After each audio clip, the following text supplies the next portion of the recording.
Top of the evening to you, and happy St. Patrick's Day. We're doing it double style here with the TCM Weekly iRacing series. Tonight, it's race 5 and 6 from the Nashville Fairgrounds Speedway. I'm Dylan Langille from Riverside International Speedway, Valley Raceway, Heart of a Champion Hot Rod Classics, and other tracks coming up this summer. It's a two in the booth here again with my good buddy Mike James from Eastbound Park in St. John's, Newfoundland. But I know how big St. John's goes with St. Paddy's Day. Mikey, how are you so far here at what, 8:30 Atlantic time? I'm smashed. I'm just joking with you. But yeah, it's St. Patrick's Day. So we're here, bubbling out in our level number 4 over here in Newfoundland. But getting excited for the big racing season coming out in 6 weeks. But we got a little double here tonight at Nashville, and I'm sure there's quite a few at home cracking a few beers, enjoying St. Patrick's Days with us here at TCM. So we're getting set here to go. 2 races on the board here tonight, and we are going to get set with heat race number 1. Yeah, going to dive right into it. I'll apologize. I didn't catch who won the poll. Was loading up my scoring and timing, and there was a lot of Americans on there, so I figured that this probably isn't our race. But you know the rules here. We'll do a top 8 from qualifying, so if you don't see your favorite driver here, it very well is likely they made it on speed. And we're doing 2 separate races tonight, as with 5 and 6. So we're going to have qualifying, heats, and LCQs. With both races, I got a lisp all of a sudden. But let's slide into heat race number 1 here for round number 5 of the TCM Weekly iRacing series here in Nashville, USA. Keith, Mr. Perfect, Mac Daddy McClellan's on the pole for this one. Craig Tully on his outside in the number 5 car. Inside of row number 2, Brandon Campbell, the 99 from all the way up there in northern New Brunswick. He's going to have the Newfoundlander, the firefighter from Torbay, Newfoundland, 41 of Jason Goss to the outside. Derek Gates in the 024, Cody Mowcroft in the 80 car, Mark Williams, Bob Hutchings, Tony Wright, Martin Landry finishing out heat race number 1 for the starting lineup. And cheers to you if you're watching tonight on Vidane TV or Tim's Corner Motorsports and you're having yourself a cold beverage. Maybe it's dyed green, maybe it's a non-alcoholic beverage tonight. Either way, hope you're having a little bit of fun on St. Patrick's Day. It's a little more open compared to St. Paddy's Day last year. Do I hear a little bit of glass clangling around there, Mikey?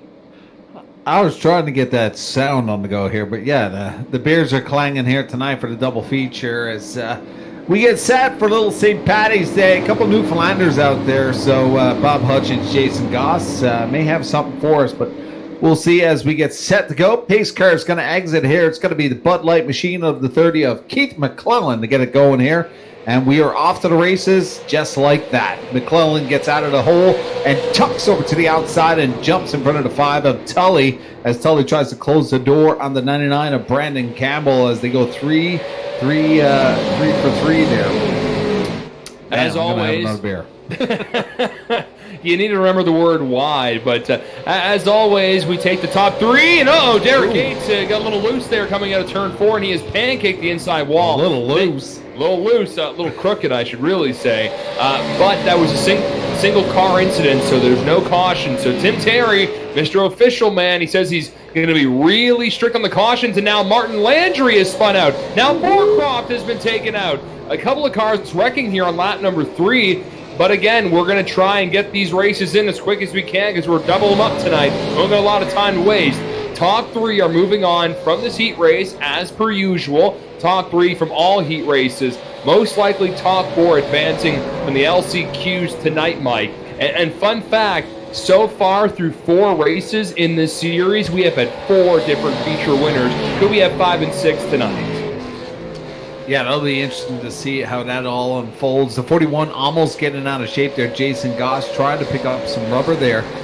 Managed to hang on to it as he lost control there and lost a lot of traction right now on Brandon Campbell, the 99, as Mark Williams now tries to close the gap on the 41. I believe we're only taking 3 to the final here, so that bridge right now, the 99 is the one holding that position. The 41 really needs to get on it here as we hit cross flags here on lap number 6. And again, it's the new super late model here in iRacing. So the car, well, a little different from what we experienced in rounds 1, 2, and 3, and a lot of the drivers had to take a little bit of extra time to adjust to their driving style. But it seems like right now in heat race number 1, everyone's getting it down pat pretty good. We have had a couple of wrecks here and there, but up in front, the top 3 have remained the same: McClellan, Tully, and Brandon Campbell. Now, Brandon was suspended for a race a little earlier. That would technically count as his drop race. Every driver in this series gets a drop race if they have a really bad night, if for whatever reason they couldn't make it. Brandon has technically used it, so he needs to have himself a good little finish here if he wants to try and contend to stay near the top 10 in points. Well, he's looking sharp here tonight. The 99, very graceful driver here in the TCM Special Events. Doesn't get in a lot of trouble, but hanging back there behind the 5 of Tully.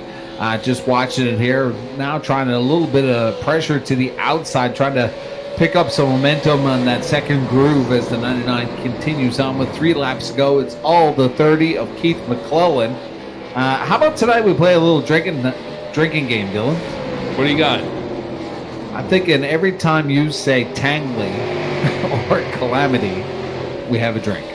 Oh boy, I hope you got a nice 36 pack, because everybody at home. That sounds like a challenge. Hopefully you get some green beer on the go. But whether or not you are getting a little tangly, have some fun tonight. And yeah, you just got to be a little responsible on a little St. Paddy's Day action. Coming up to the white flag here at Nashville Fairgrounds.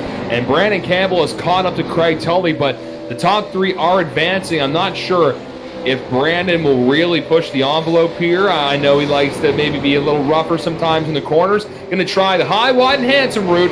Not sure if it's going to work for him, but either way, he's advancing to the 75-lap feature for part 1 tonight. Keith McClellan gets the big win with Craig Tully in second, Brandon Campbell in third. Goss, Williams, Wright, Hutchings, Moorcroft, Gates, and Landry. They're going to one of the LCQ races. The Tangley race. Oh, boy. Everybody at home, sippy sippy. All right, we're getting set for heat race number 2. No messing around here at the TCM double, and I believe that is Ryan Messer going to be sitting on the pole, and he will have Danny Chisholm to the outside. Caden Tufts in the 88 car starting third, and Caden Frizzell starting fourth in the 196 car. Row 3 to 61 of Ricky Arbeau. He'll have Josh Langille in the 18 to the outside.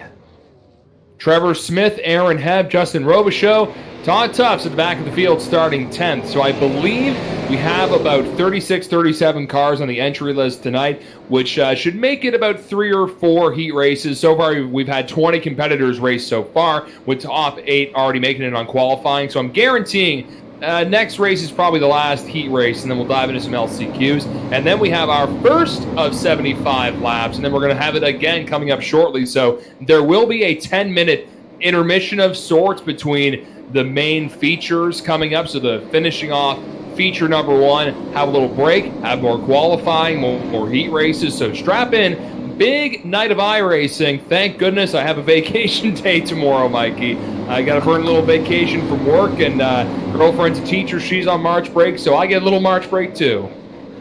Well, we're going to get set here as the pace car is set to exit here on this lap. Lights are out. Ryan Messer, Danny Chisholm going to get it going on the front row. Caden Tufts, Caden Frizzell in row number 2. A lot of stacked drivers in this one. Ricky Arbeau, Langille, Smith, Hebb, Robichaux, and Tufts to complete the field like we said earlier. But we are off to the races. The 1 of Ryan Messer manages to control that almost into the side of the 87 of Chisholm.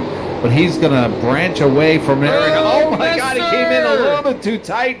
And he's going to get all bent out of shape.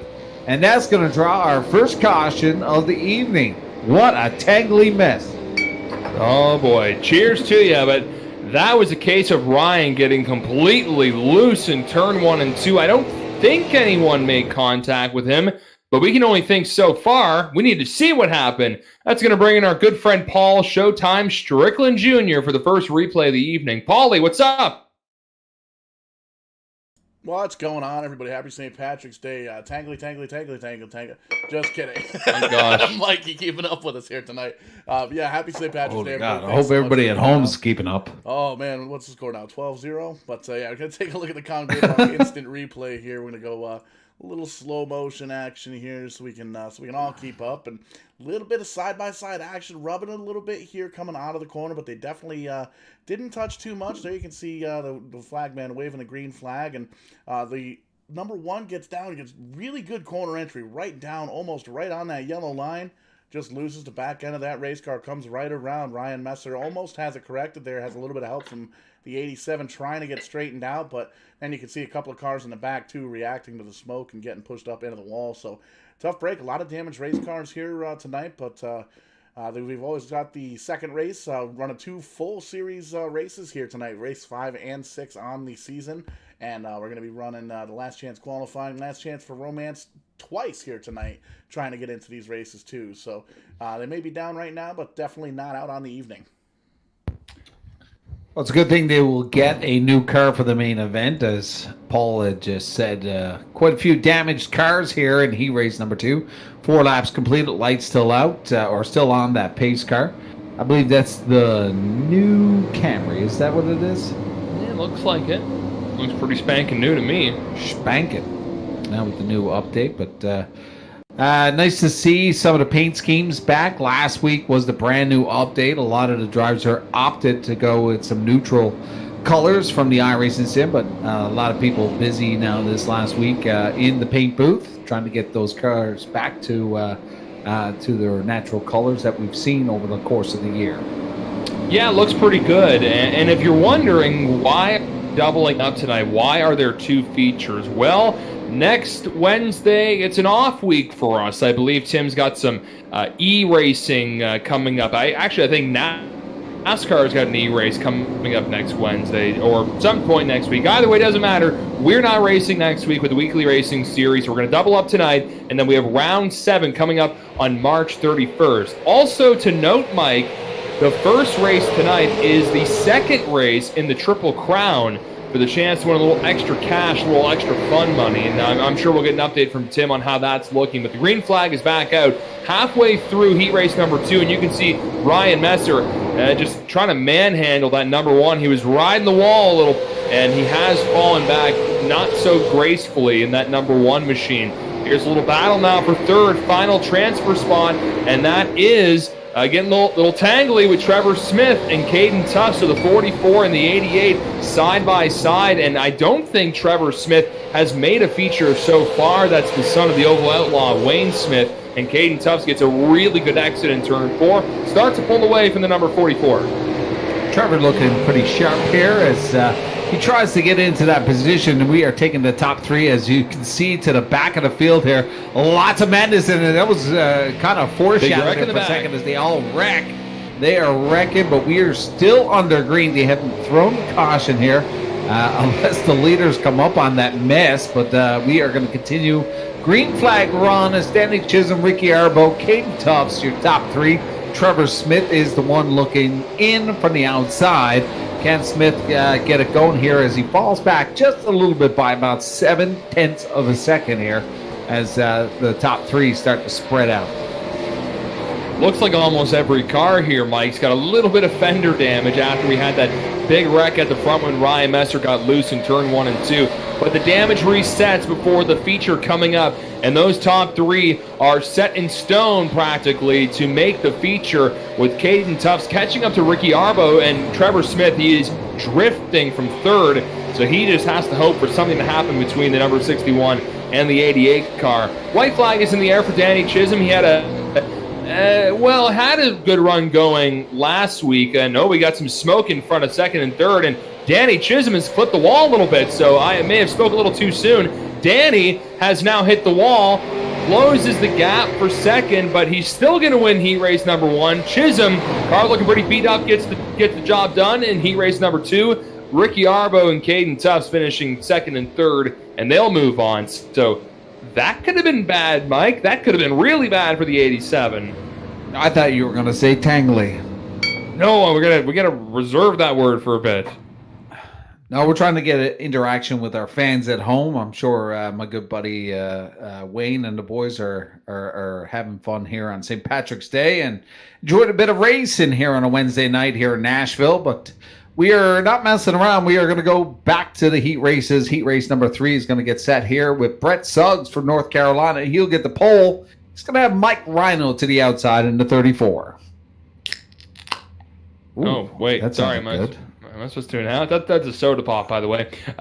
Starting third in heat race number 3. I'm going to send you to band camp. Ah, man. Starting third, great driver, great guy, Ashton Tucker, the champion of the first TCM Weekly iRacing Series. Ashton Tucker, Wade Craswell in the 67, starting 4th.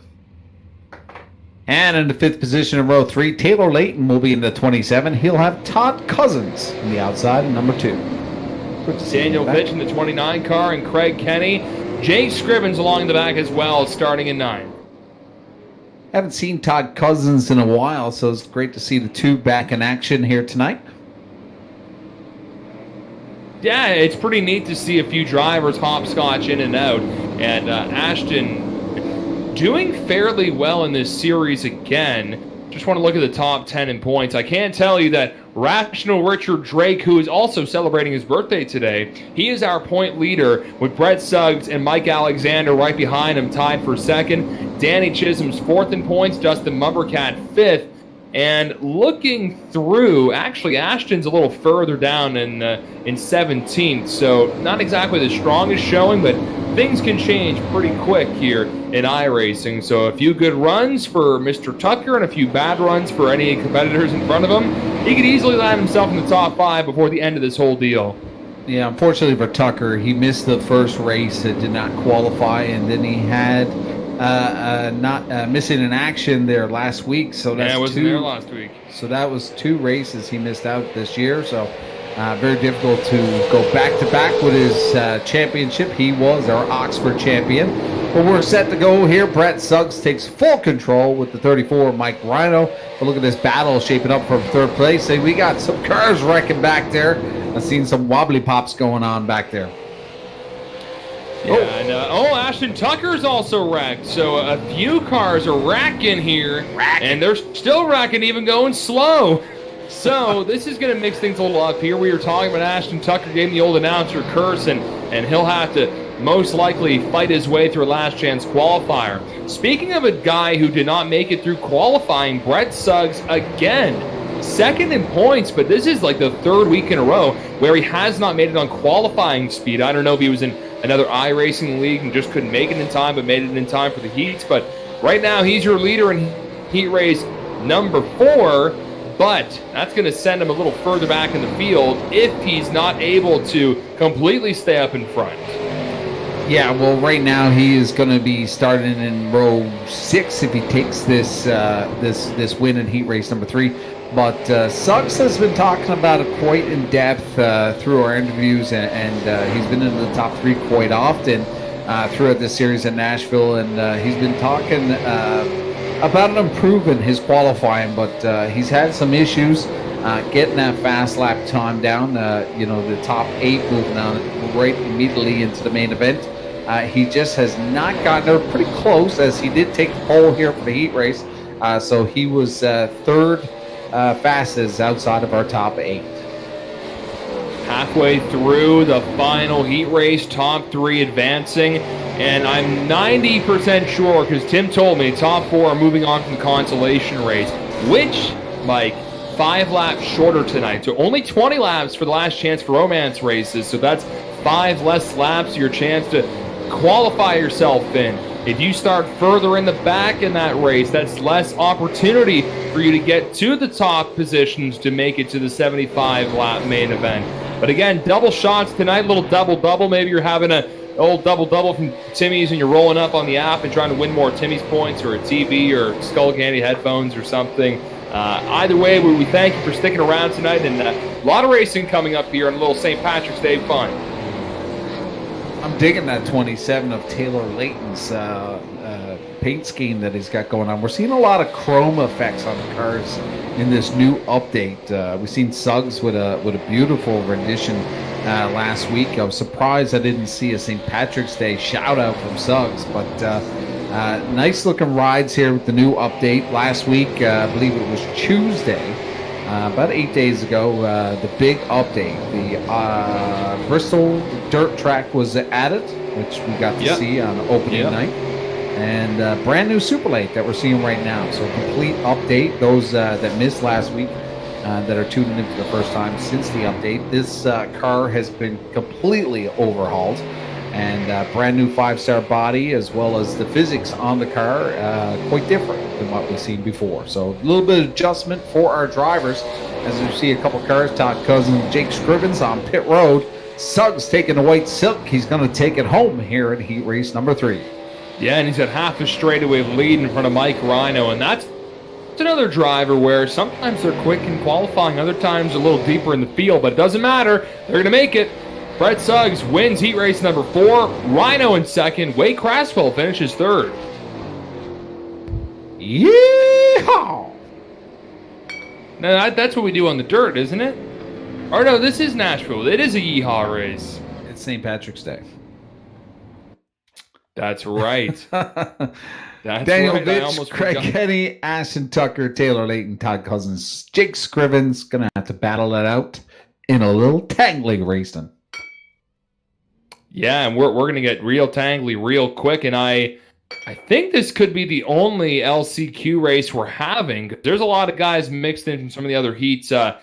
We had to drag in old Tim Terry to get the word. The bird is the word, and we need to know how many races we are going to be diving in here in these LCQs. Paul, can we bring up Tim for half a second? There's Tim. Tim, hey Tim. Quick question: how many LCQs are we doing? No, not 4 LCQs. That's not no 4 to the main, 2 LCQs. Perfect. That answers my question. Did I say 4 I can- LCQs? I can guarantee you it's not going to be Calamity. You don't think so? No, sir. Paul, you keeping up, bud? But we are getting set for our first LCQ. Jason Goss from Torbay, the firefighter, the 41, will get the call for the top position here. Daniel Vitch in the 29 will be to the outside in row number 1. Todd Tufts in the 72 car. Tony Wright on the outside of row 2 in the 09 car. Row 3, Ashton Tucker in the 02, going to try to make it go tonight. The 196 of Cadence Frizzell to the outside of 3. Cody Moorcroft, Todd Cousins, Ryan Messer, and Martin Landry at the back. I don't think Martin has answered the call yet. He's still appearing gray on my ticker, but we heard the man himself, the man, the myth, the legend, the Tim Meister. Top 4 are moving on from this race, and we'll have another 20-lap LCQ, and then we have a 75-lap main event. Then we're going to have a little intermission break. I don't know if who's playing the halftime show this year, maybe a country band since we're in Nashville, and then we're going to do it all over again before we round out the night.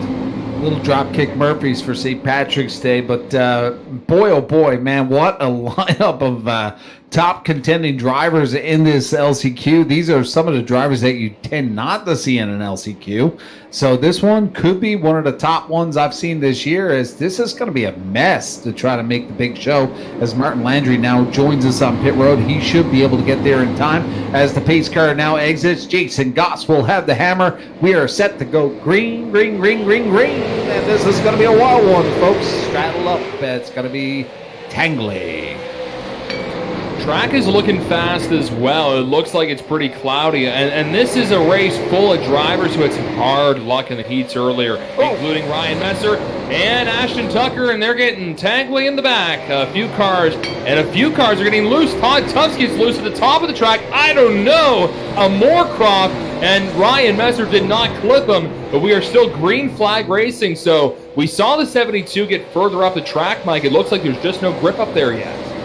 Well, I can guarantee you this is going to be a wild one, as, like I said, some big dogs in this one, as we see in Ryan Messer, Ashton Tucker now getting into that top 4. It's going to be up to Moorcroft to try to squeeze into that top 4 window. We are taking the top 4 into the main event here tonight. It's all Goss, Vitch, Tucker, and Messer, your top 4. Moorcroft and Cousins sitting the outside, but that's starting to build up suspenseful in P5 and P4. Two Newfoundlanders, 1-2. Two New Brunswickers, 3-4 at the moment. Not really seeing too many Nova Scotians contending for the top 4 at the moment after a few cars wrecked or spun out on lap number 1. And remember, 5 laps less compared to our normal LCQ races. Only 20, so there's only 15 laps to go for a driver to try and catch up. And the man on the outside looking in is Cody Moorcroft with Todd Cousins right behind him. Ryan Messer holds the final transfer spot. So they're going to need a caution, or they're going to need to find a little extra horsepower or put some extra lead in the boot and really press down the floor. Daniel Vitch is actually from Halifax. He's one of yours. Really? You keep saying he's from Newfoundland. All those 29 fans out there are just cussing at you. You should know that. No, he's not. Are you pulling my leg? No, I'm dead serious, bro. Bruh, 2 in the boot. You learn something new every day. Well, you know what? I guess he's been virtually screeched in here by me and you. Well, we'll have to get him set over here, but this seems to be all Jason Goss. He's Bill's 8/10 right now on Daniel Vitch. Vitch making it a good run here, but we got some side-by-side action with Tucker and as well as the 72 is, I believe the 72 is down a lap. That's Todd Tufts. Yep. Ryan Messer is your P4 now as he drops to the bottom of the 72. The one to be looking at right now is Todd Cousins, the 2 car. He's back there trying to get it inside the window here, and he's got a bit of a gap to kind of build up here as Cousins is a full second and a half behind the one machine of Ryan Messer, who's our P4 property owner of that transfer spot. Well, Todd has broken away from the 80 car, and it looks like, just looking at the screen that he's starting to kind of catch up to the number 1 car.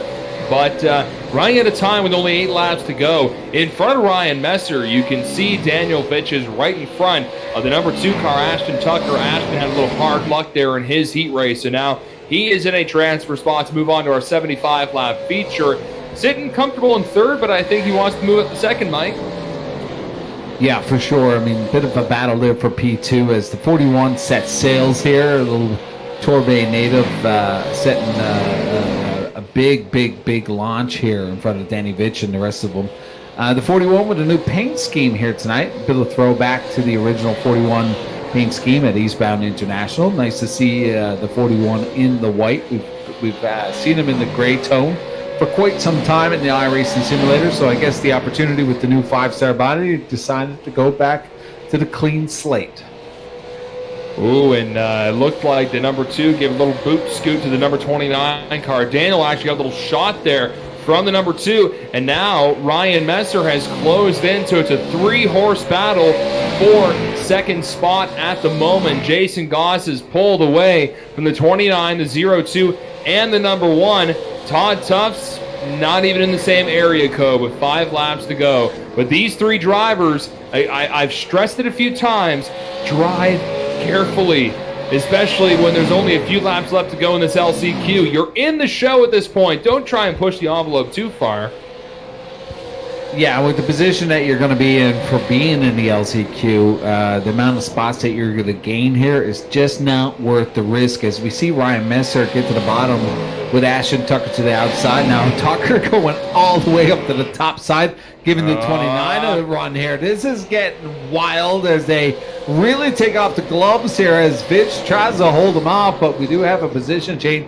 The one of Ryan Messer. Oh, that is not what we wanted to see. This, what the hell? Come on. Kind of saw that coming. Not that one driver was going to take one driver out specifically, but I had a feeling that someone was going to be facing the wrong way. The way they were driving. So a caution out after the number 1, Ryan Messer, gave a little bit of a love tap there to the number 29 at Daniel Vitch. Well, I don't.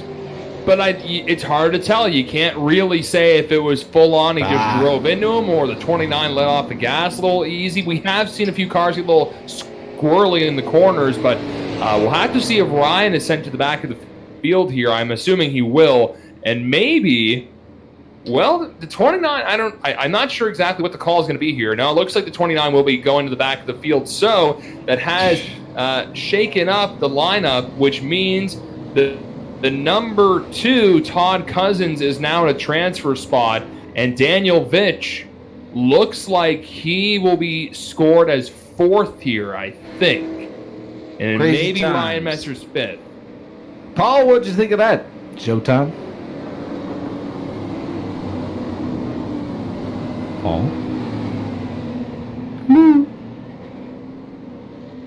No replay. So you all saw on the screen what happened with the number 1 getting the 29 car. So apologize for no replay. I think I was rambling a little too much there. Apologize about that one. Didn't use all my words on the radio today. But we're going to restart with the green-white checkered, I do believe. And Jason Goss is the man up in front with Ashton Tucker on his outside. Todd Cousins restarting 3rd. And according to scoring, Daniel will be restarting in 4th. So he hasn't lost out in the transfer spot yet. But now Ryan Messer is the odd man out. Well, this is going to be a wild restart, and we talked about this at the beginning about this being a bit of a tangly heat race or LCQ, but Todd Cousins is going to try to hold on here. Your top 4, Goss, Tucker, Cousins, Vitch. We will see if Messer actually tries to make something happen, but we're seeing Martin Landry now in the 5th spot. Messer will be shoved to the outside of row number 3 as they are still single file, as the officials now getting set to set him up too wide. Yeah, I think they were just trying to figure out where Ryan is supposed to land on this restart. One more LCQ coming up after this, folks. Another 20-lap dash to try and make the 75-lap race tonight. Round 2 of the Triple Crown, but it's the first of 2. I know I'm throwing a lot of numbers at you. Long story short, we're going heavy tonight with 2 races here in the TCM Weekly iRacing Series. Rational Richard Drake, the point leader coming into tonight's festivities. Also the birthday boy. I don't know how old he's turning, but I'm sure we'll have to ask him if he lands in victory lane a little later on.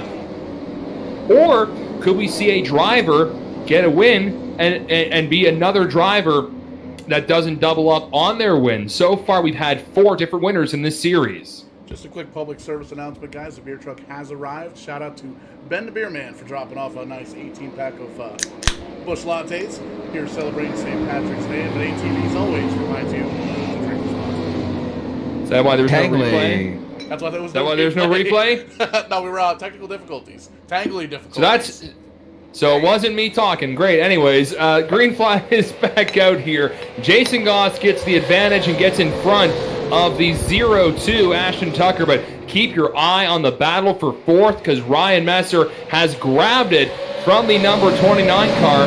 And I think Todd Cousins is in 3rd. So there's your top 5. And we're coming up to the white flag lap. 5 cars all close to each other. Only the top 4 are moving on. Will Daniel Vitch give a little bit of a receipt to the number 1 car after he got into him earlier? Jason Goss has led the entire way. Ashton Tucker all over the back. Lets off just a little bit. And coming towards the start-finish line, it's Goss, Tucker, Cousins, and Ryan Messer making the 75-lap feature. And there's the receipt from the 29 after the race. Daniel Vitch does not make it. Kind of respectful that he waited till after the race to throw down, but I had a funny feeling that Vitch was going to throw it in there and just send it, but it did not. He did it respectfully and showed his displeasure for that caution at the end of the race. But we are set now for the final LCQ. This is your last chance for romance as we get a nice peek side profile of that brand new iRacing pace car. Trevor Smith will get the pole here in row number 1. He'll have Mark Williams in the 42 to the outside. Craig Kenny in the number 90 starting 3rd. Justin Robichaux in the 93 car. He's starting 4th. Row 3, my man, the 77 of Bob Hutchins from Bishop Falls, Newfoundland, Labrador. He'll have the 27 of Taylor Layton to the outside. Aaron Head from the South Shore racing in the 66.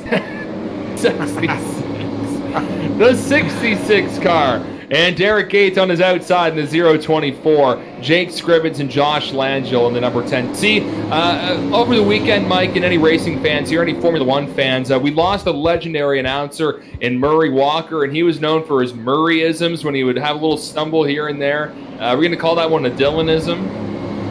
Dylanism? Sure. Yeah. Okay. Or Rickyism from Trailer Park Rickyism? Boys. Hey, worst case Ontario, if you can't actually make the race, you can watch it on Vidane TV a little later. Well, we'll see what happens in this LCQ as Josh Langille, pretty stark driver all the way to the rear here in 10th position. He's going to be a man on the move. We are set to go. Green, and Trevor Smith will get it. And he kind of spanks the wall as well as Derek Gates.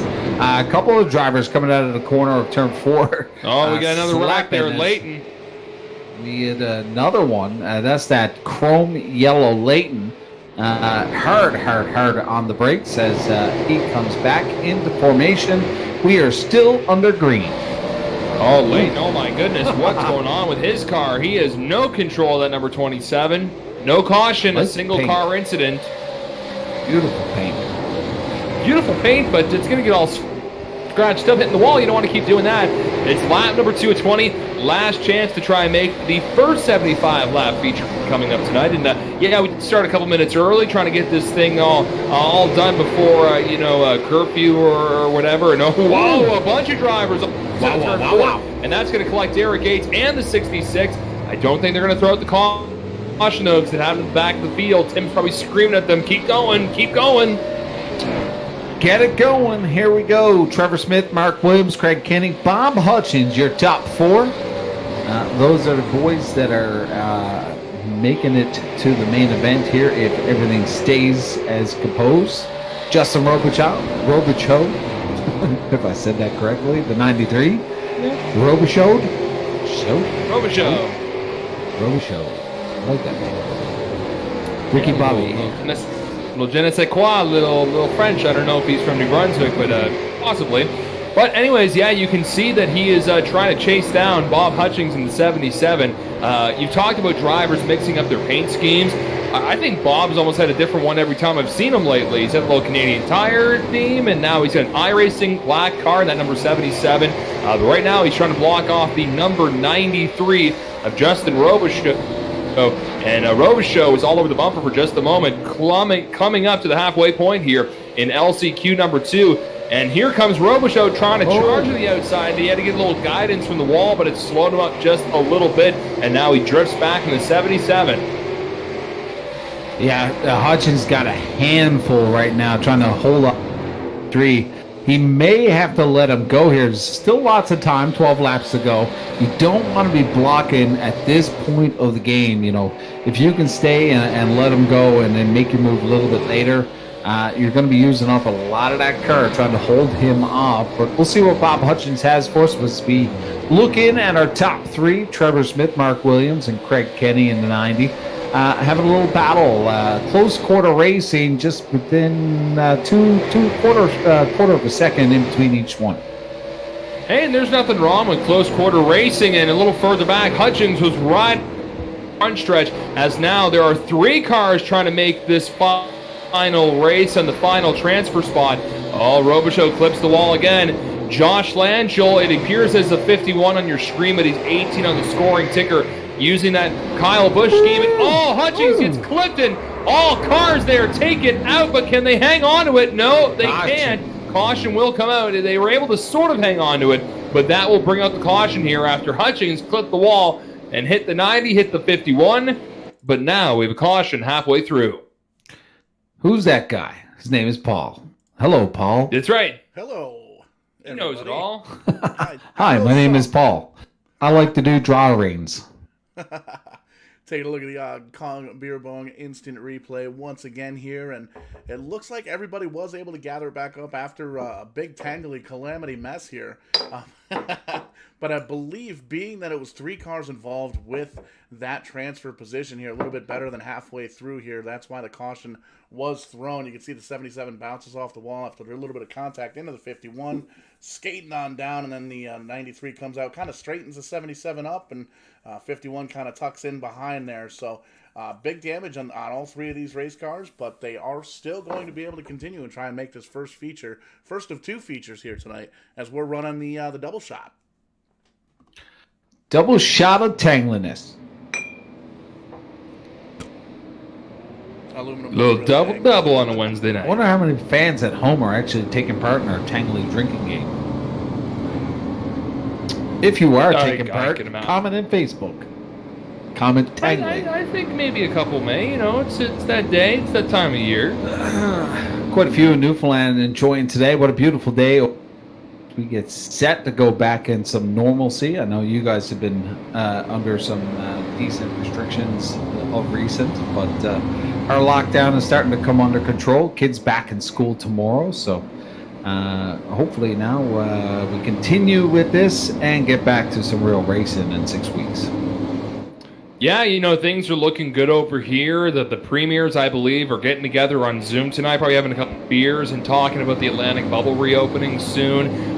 Here in Nova Scotia, a few pubs are open, and you can go get some green beer, unlike last year. So things are looking on the up and up here, and hopefully they keep on the up and up so we can get back to the real racetrack, because I'm getting a little hangry, Mike. I like iRacing, but man, I cannot wait to get back to Valley Raceway this year. The dirt track just outside of CFB Greenwood. Can't wait to get back to Riverside and Scotia Speed World and any track that's on the docket this year. Just can't wait. And I'm sure anyone watching right now is also just getting real excited, and going to be a real big year, hopefully, and hopefully a lot of drivers can be able to do a lot of big things.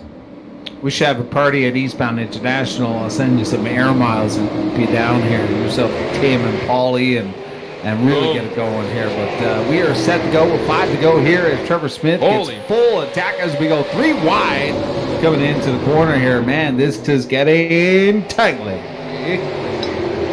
Yeah, I don't think Trevor Smith wanted to see that caution, and oh no, Willie clips the wall, hits Craig Kenny. Kenny's able to keep control of it. Unbelievable. He is still in second, and we are still green flag racing here at Nashville Fairgrounds as every driver's a little squirrely, trying to warm up the tires and trying to get as much grip as they can. So, looking at your top 5 now, it's Trevor Smith, Josh Langille, Craig Kenny, and Derek Gates, and Derek's number 024.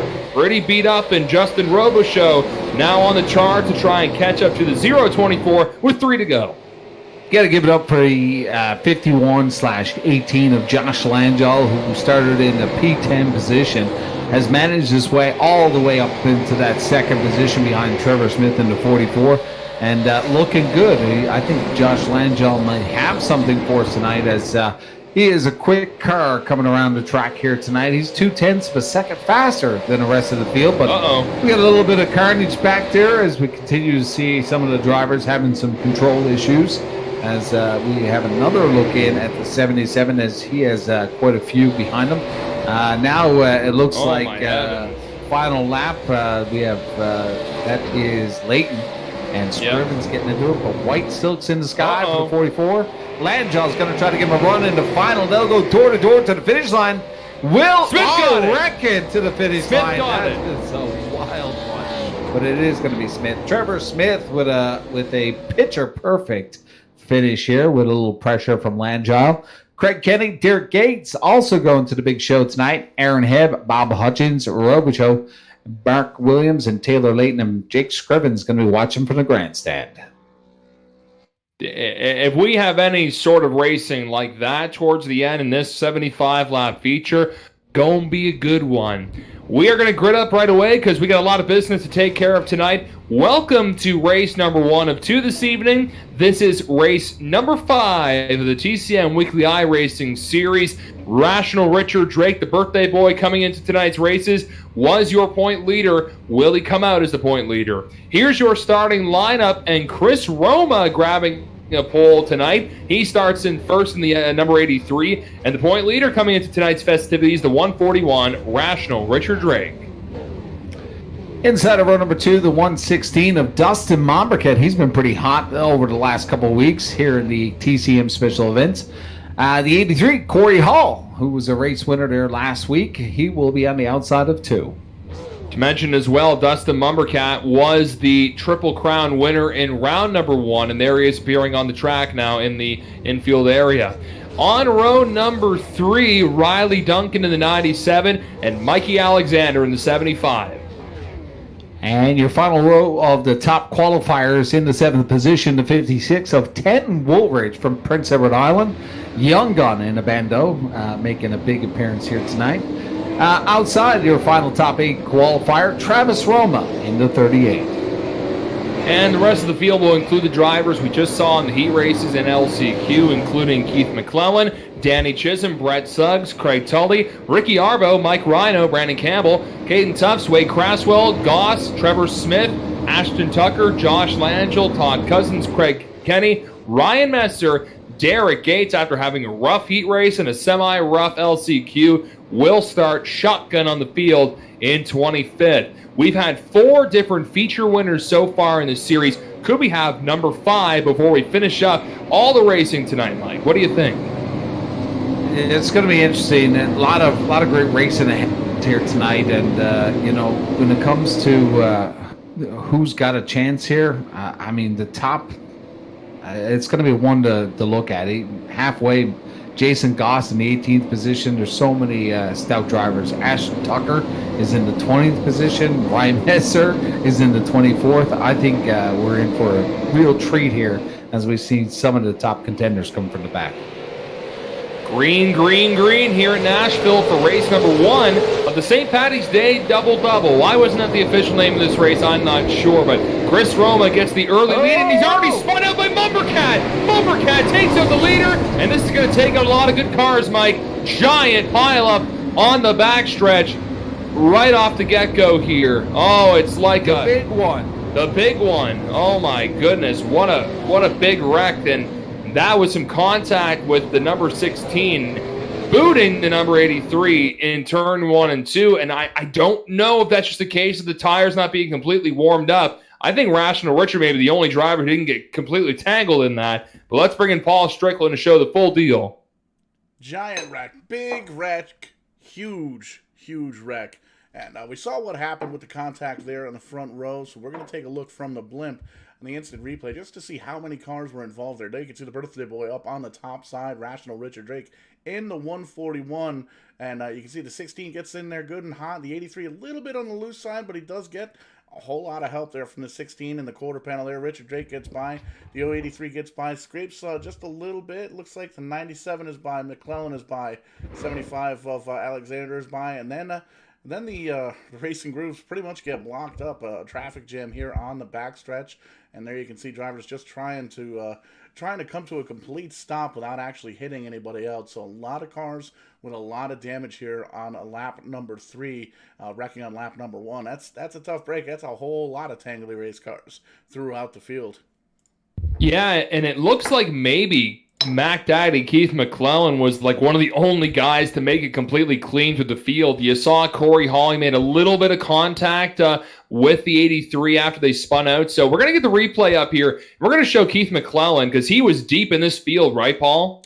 Yeah, and we're going to take a look from the onboard of that Bud Light machine, one of my favorite paint schemes. I love that Bud Light paint scheme, but you can see everything's status quo as he comes out of turn number 2 here, but this is about where the wreck happens up towards the front. You can see he's pretty far deep into this field, running about mid-pack at this point.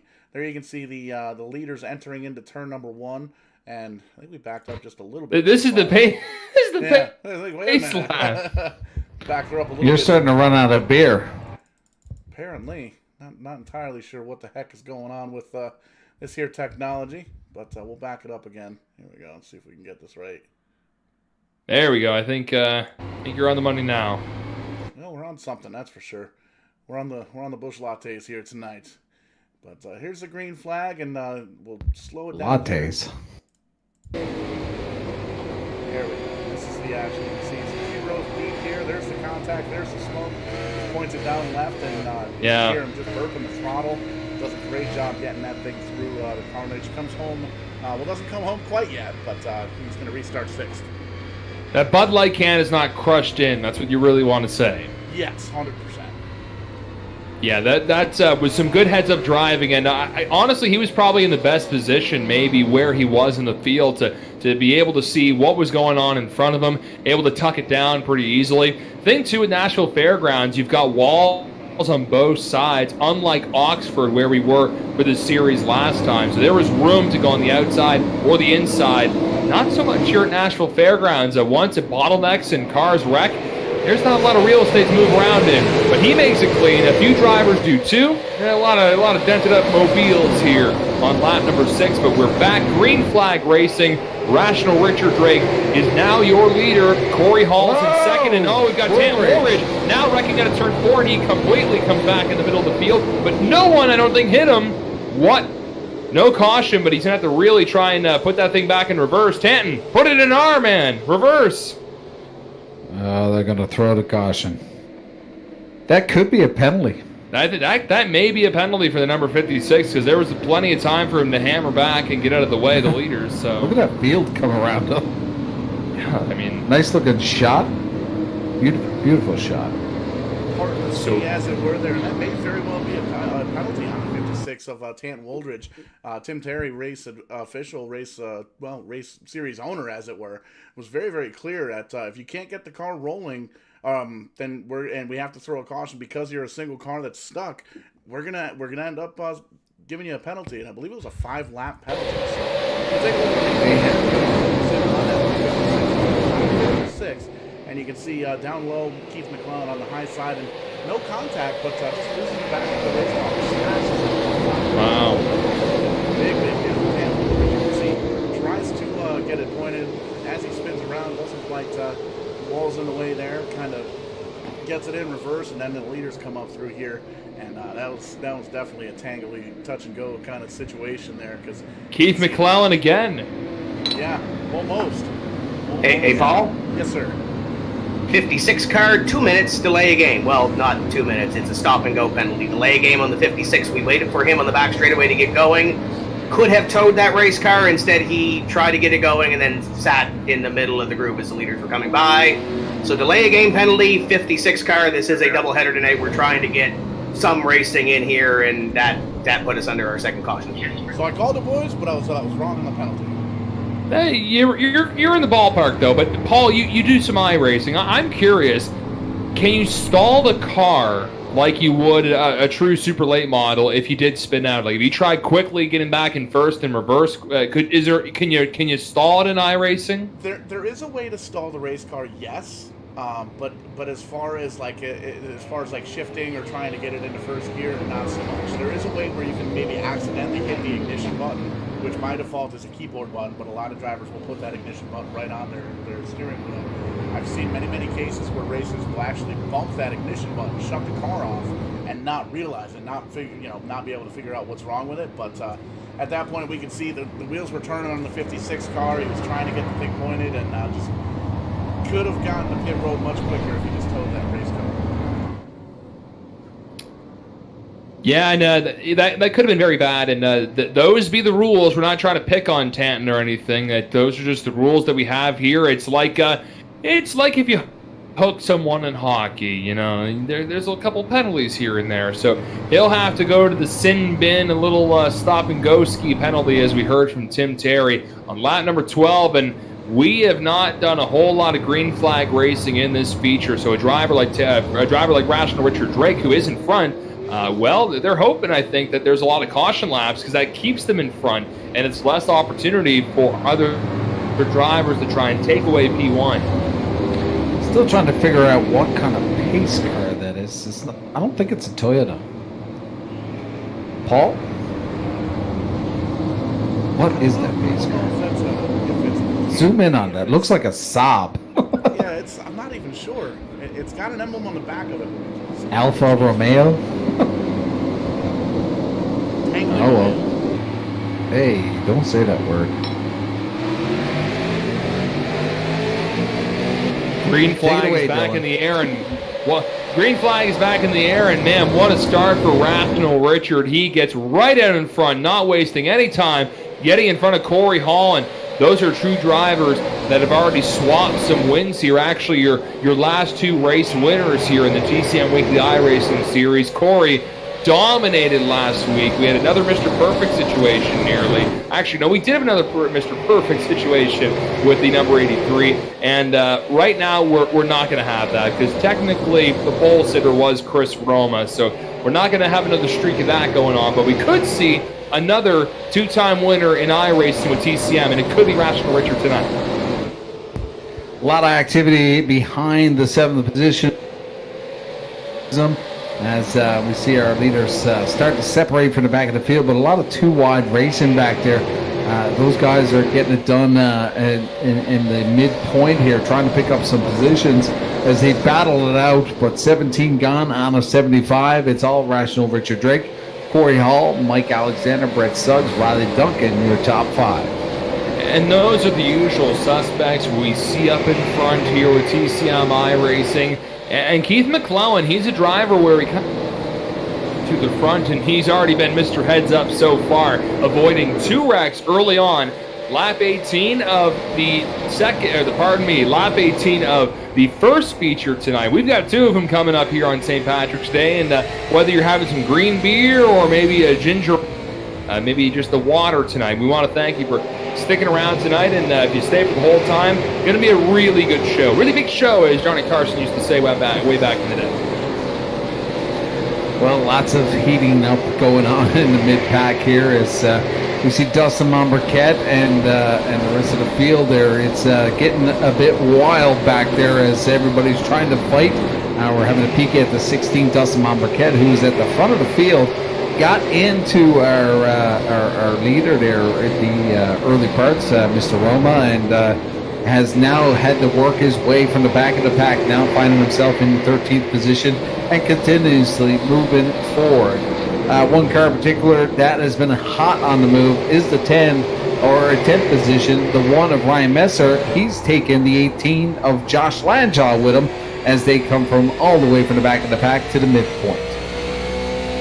And if you remember early on with the play, Ryan was one of those guys who was started at the back and was able to really slow down that car. So there's hardly a scratch on that number 1 machine. So he's looking pretty as we're coming up to a third of the way through feature number 1.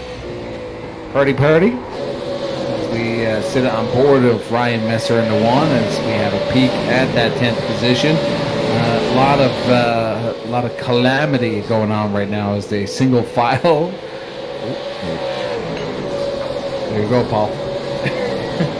We got to change the lead. Did you notice that, Mike? Now Corey Hall has taken the lead from Rational Richard Drake, but Richard trying to stay close to the 83. You want to keep your friends close, but your enemies closer. And we've heard from many drivers you can be friends on the track, or pardon me, off the track.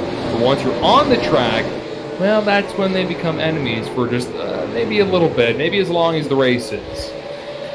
Well, Corey Hall set sail last week and did not look back. One of his benefits that he said through that race was that everybody was starting scratch. He had not spent a lot of time in the practice in the servers due to his time in the shop right now, getting prepared for the 2021 season. So Hall felt that he was on a level playing field coming into the big update last week. But he looks like he's in full control here as he's the leader. But we are under caution here on lap 26. Looks like Ricky Arbeau and Tanton Woolridge may be involved here as we're seeing Tanton Woolridge on pit road.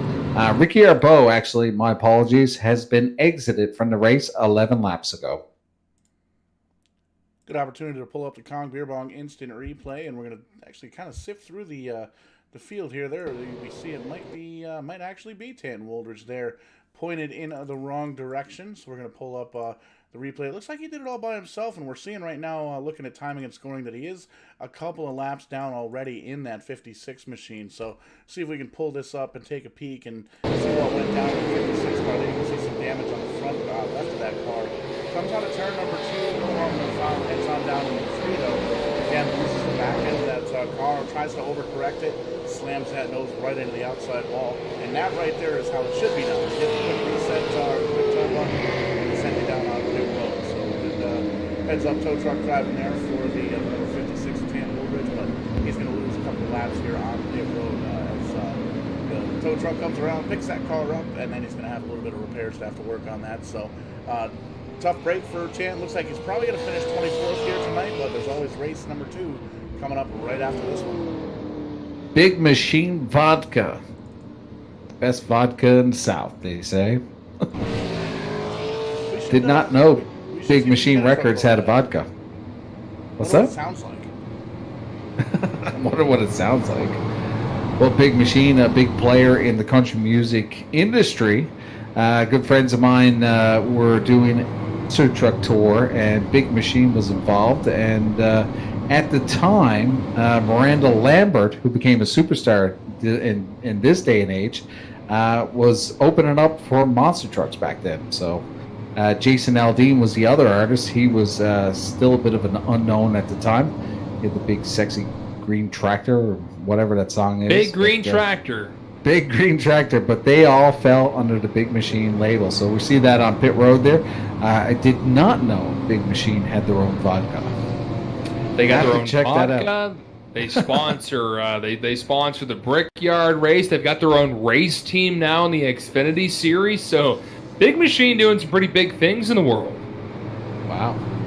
Exciting Yeah. times. We're going to have to head down to Nashville, myself, you, and Tim, and join up with our good friend Paul, and then hopefully head down to Bristol, see a little dirt action. That's going to be coming up very shortly. Actually, I believe it's this coming weekend, is it not? Next weekend. Next weekend. It's They're in Hotlanta this weekend. I gotta get a schedule. Yeah, and lot of Cup guys are going to be racing in the truck race on Saturday. It was announced today. Kyle Larson. I mean, we already know how good on dirt he is. He is going to be racing for Nice Motorsports, and Ryan Newman's going to get in the 39 truck, and Martin Truex Jr. It's almost like a mini Cup race with trucks. So they called it bushwhacking way back when. I guess this is going to be truck whacking in 2021, but. Hey, more the merrier, and we're fired up for that dirt race, but we've got some iRacing to take care of first, and Rational Richard has washed up the track like some dirty laundry, and he has fallen back to third, and he may even fall back to fourth at this point, Mike. Yeah, Suggs has taken advantage of this situation where Mike got a bit of a love-hate relationship between the two, but Suggs now probably is going to allow the 141 to tuck in here, but he was to the back bumper to 75, which caused some disruption for the 141 as he could not get to the bottom, as he will finally lay himself down to the bottom. But we got a bit of two-way action with Danny Chisholm as well as the 30 of Keith McClellan. Too wide back there, times 2, as they really get it going back there in P6 back. And we're seeing a few cars get sideways. Oh, Danny, how do you save it, my boy? What a save, and we're 3 wide. Oh, well, he's not saving it quite yet. Danny, I think you need to... Oh, they're wrecking now. There it goes. Wrecking now. But, Wrecking. Still green, but Danny, I think Danny needs to go to pit road and get some new tires on that 87, because he's got no grip at the moment. He is sliding around like he's at the hockey rink. Slide job. But I can't believe we are still under green and they did not all wreck. So big shout out to all the drivers for avoiding that, as the 87 made it 3 wide, got real loose coming out of the corner. But what driving skill we're seeing from the 87 to still maintain that wild ride as he falls and lands himself in the 11th position. At this point, with that disruption, he probably should be in 20th place.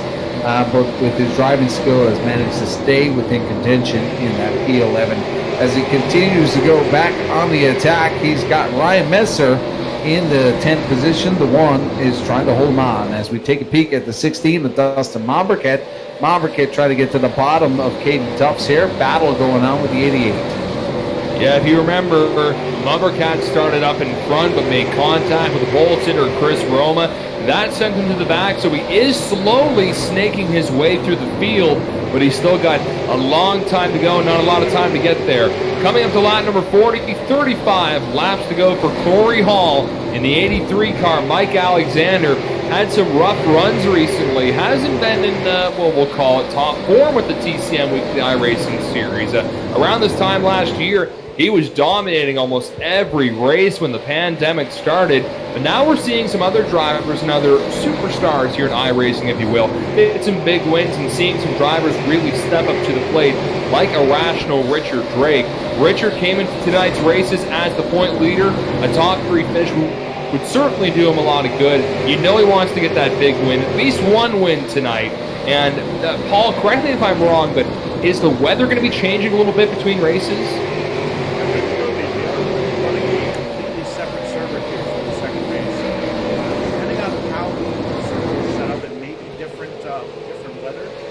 That's definitely going to play in a factor. These guys throughout the race. And I don't think these guys are going to be running, especially the guys outside the qualifying, outside of the top 8 here. They'll have to be running. You're looking at just the features. You're looking at 75 lap features. You're looking at however many consolation races, races. A lot of laps being run here tonight. So it's going to be interesting to see how this first race plays out. It's going to be really interesting to take the second race. Caution. Yeah, you know, there's a chance a driver, if they race in the heats and LCQs in both features, they could be nearing 200 laps total tonight. Yeah, very quickly. And we're actually going to take a quick peek at the Kong Beer Bong instant replay. Looks like the 90 of Craig Kenny towards the back of the field here. You can see the 024 right behind him, kind of skates up into the wall, but doesn't quite get there. Gathers it back up to PYE number 90. And it looks like the actual issue is in front of him. There's the smoke in front of him, so we'll wait and see what that is. But the 90 was definitely involved. You can see he slows up just a little bit and gets a bootski there from the 024. See if we can maybe back this up just a little piece and see what the caution itself in front of these guys came out for. And it looks like we had a driver up in the wall there on the outside of turn number 4. Looks like I want to say that's the number 27 up there, but we'll double check that. Might be completely mistaken. Kind of tough to see from this far away, so we'll see as it comes through here. I still can't make out that number. Looks like maybe... Oh, here's Chris Froman pointing in the wrong direction, so we'll take a look at him. Wait. That's that's there we go. Danny Chisholm. Here's the initial caution here. It looks like the 83 gets in there a little bit too hot, gets in the back corner of the 87. A little bit of bumper tags ensues, and then we see the 90. As he slows down, gets a little bit of a bump and gets him sent into the inside pit wall there. So a couple of bent up race cars. It didn't look like there was anything that was too crazy big of a hit. So it doesn't look like there's going to be any kind of terminal damage. Definitely a lot of sheet metal. Take a look at some of these drivers that they had on back. Lots of damage on these race cars. So it's been pretty good so far here tonight. Tim Terry letting these guys have at it. Basically just letting them kind of let the rough side drag, if you will. And you can see Chris Roman now on pit road trying to get some damage repaired on that car. Danny Chisholm a lap down. He is back out on the track. He's back towards the end of the field. And still Corey Hall up front. Mike Alexander, Richard Drake, the birthday boy there in the 141. Brett Suggs and Riley Duncan in the top 5. Yeah, and it looks like it may be near a 20-lap dash towards the finish once we refire. Maybe closer to 25 as we are starting to double up the field. And now Mike Alexander will be starting on the outside of Corey Hall. So will that give him an opportunity to get a really good restart and try and get around the 83. We have noticed that Corey is really good on the restarts. So we're going to find out here in just a handful of moments. Mike, you hanging in there? I think so, yeah. We're going to take a peek now on this restart. We've seen some variations in the restarts from Corey Hall in the past. He tends to like to go right away and then kind of mix it up a little bit later. But we'll see what happens here as he has the 75 of Mike Alexander to the outside. Quickest car right now in this feature, Rational Richard Drake, does have the quickest lap time, and it's by quite a bit, actually, about 0.08 of a second from Corey Hall and the rest of the field. So Rational Richard got a very tight and fast machine here tonight. He will start on the inside. On that last restart, he was to the outside and had some issues getting to the bottom. So take a peek at that 141 Laker News as we get set to go here on lap number 50. Pace car's out, and look at that. The 83 fires right away and really drops over to the top in front of that 75. And look at that. Suggs is going to get on the go, but here comes the 141 of Rational Richard Drake on a charge, as well as Keith McClellan, the Bud Light machine, on a run here for the top 5. Seen a little bit of wrecking further back. I spoke too soon. I thought that was not going to bring out a caution, but that's a quick one here with iRacing. Paul, what happened? I'll tell you what. I'll tell you what. Looks like we're I'll tell you what, Tangley. You're gonna run out of glasses there, Mikey. Jeez. Gonna pull up the Kong Beer Bong instant replay, and that's definitely good party favor for St. Patrick's Day if I ever saw one. Check those guys out, kong.2drunk.net, and they very cool little deal. It's a kind of a portable beer bong deal. Pretty cool little party favor, and very cool to have them on board here with Vidane TV, and it looks like we had ourselves a little bit of a tangly situation here. Looking at the replay, it's never good when you see the undercarriage of one of the race cars here. We're going to take a peek here. You can see the 51 gets into the back of the 024 here. Doesn't look like anything there, but the 51 tries to go out high, comes across the nose of the 50, and just slams into the Smith machine of the 44. Yosemite Sam there on the front of that car. And, well, you guys know the rules here at Vidane TV. If somebody goes upside down, we got to ride on board with them and to see what happened.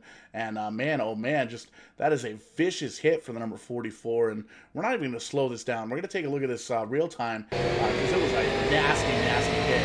You see crosses the start-finish line, and bam, there it is.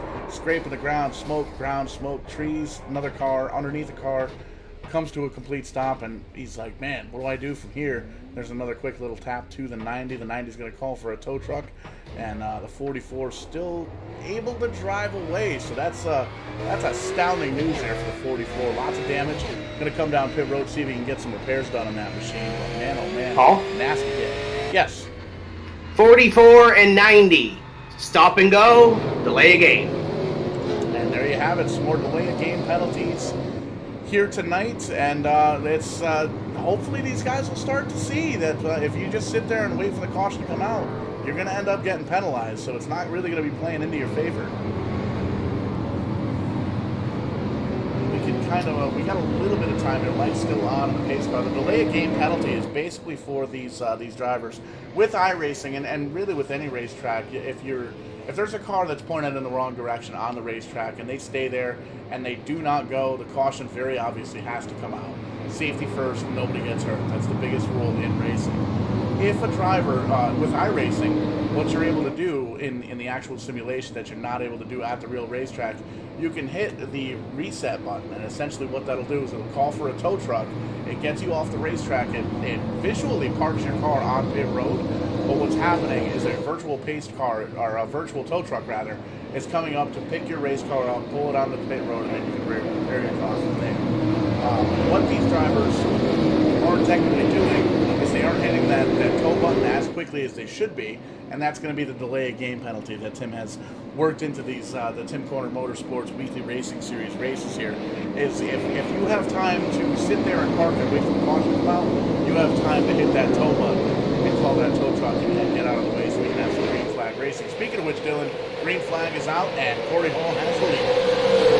Oh, I'm sure there's a few of us that would like that tow instant thing to happen at real racetracks. But unfortunately, we're not there in our lifetime. Maybe in 10, 15 years when the aliens show up.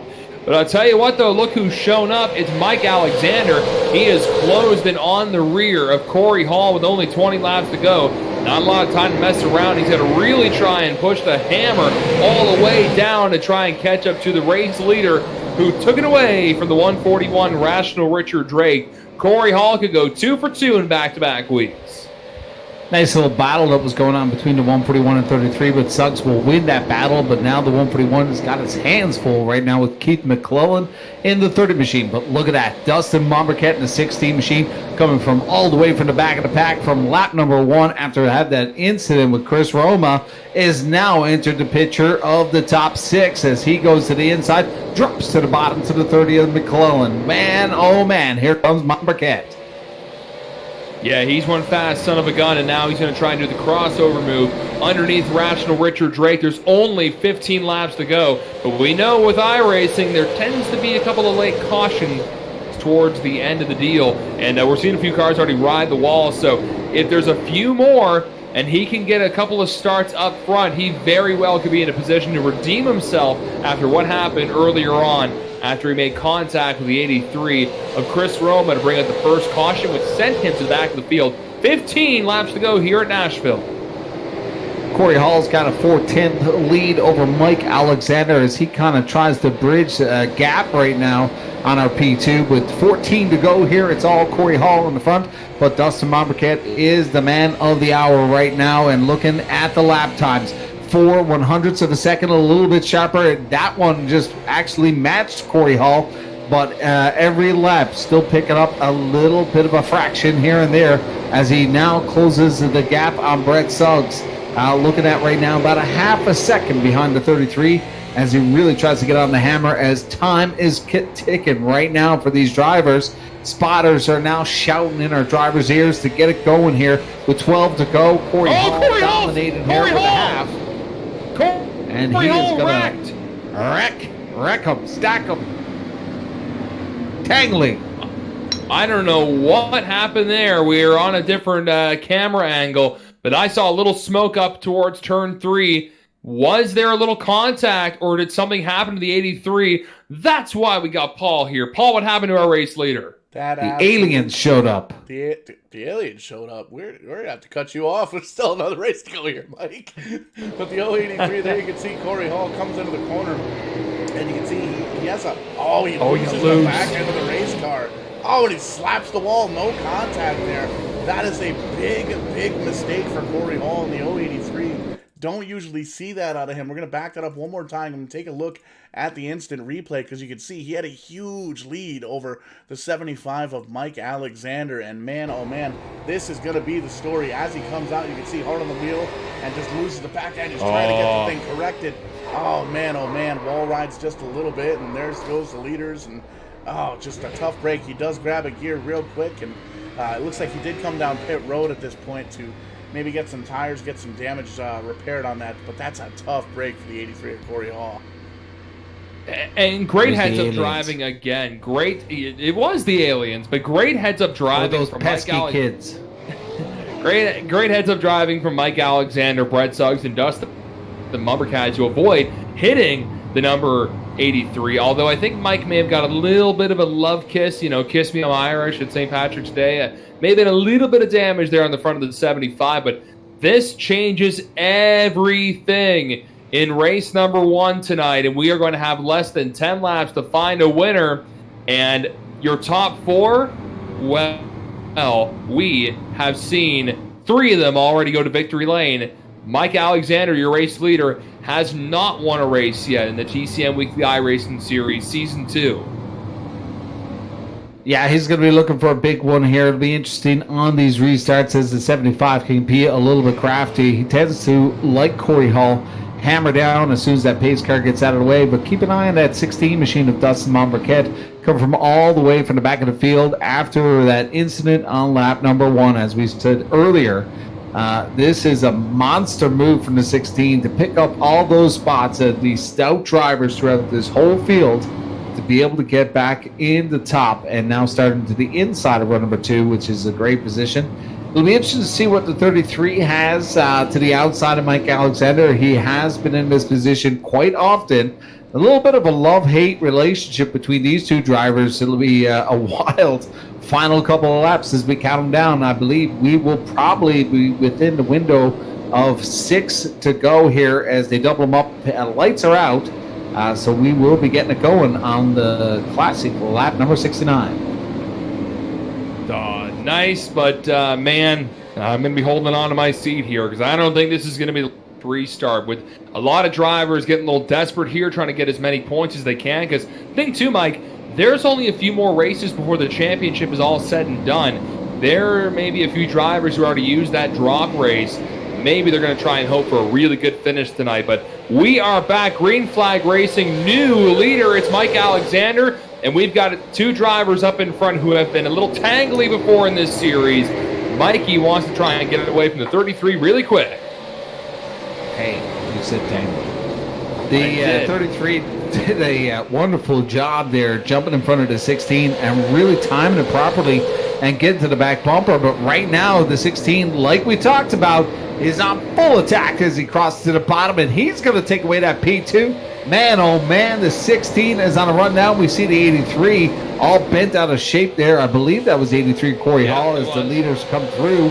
But man, oh man, this is shaping up to be a battle as this is, sorry, not Tam Wolvers, but Dustin Mombercat is the man of the night, man. This is pretty exciting to see.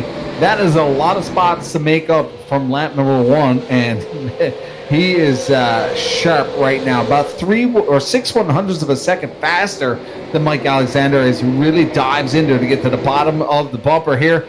You could probably see a scrub here as now he'll get to the rear quarter panel and really try to make it too wide here. We have an attack for P1. Yeah, Mikey's going to let him go, it looks like. He lets him get around him cleanly. We have a new leader. It's the 16 cars. They start to wash up a little bit. Will this give a chance for Brett Suggs to catch up maybe? No, he's not able to on the backstretch. The 16 cars taking the lead with 3 laps to go. Will Mike Alexander have enough to try and catch up to Mr. Mumbercat? With 3 to go, I think the spotter was telling the 75 he is going to be quicker here. But we'll see as we get one back there. I think that was Caden Tufts, a little bent out of shape back there. But what a save from the 88 as he gets collected here in front of Keith McClellan and continues to maintain P5. But here we go. White Silk is out for the 16 of Dustin Mombercat. Does the Mike Alexander have anything for the final couple of corners here as he throws it in there? But Dustin Mombercat, the man of the hour, boy, oh boy, coming from the back of the field all the way to the front as we see him take checker, baby. What a run from the 16 of Dustin Mombercat, bro. This is probably one of the wildest races I've ever seen to see a car from the back of the field after lap 1 incident to come back and win it. Can't deny him, folks. He certainly earned this one. Dustin Mumbercat from Ontario is the winner of round number 5, the first repeat winner in this series so far. Mike Alexander, I think, I got to agree with you, Mike. I think he just realized, man, he's got a way better car than me. I'm just going to let him go by a little easy and take piece 2 because there's a second race coming up here shortly. Brett Suggs, another podium finish. This will set him up for a nice points day. Rational Richard, your point leader, top 5. How about Caden Tufts finishing 5th in the 88 car? Mac Daddy Keith McClellan, he avoided a few wrecks and now he gets a top 10. Ashton Tucker weaseled his way into the top 10. Mike Rhino, Travis Roma, Riley Duncan finishing 10th in our first feature this evening.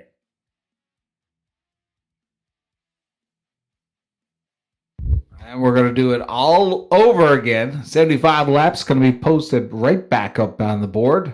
We are not done with the evening, but we're going to have a little chat with some of our drivers here, Dylan.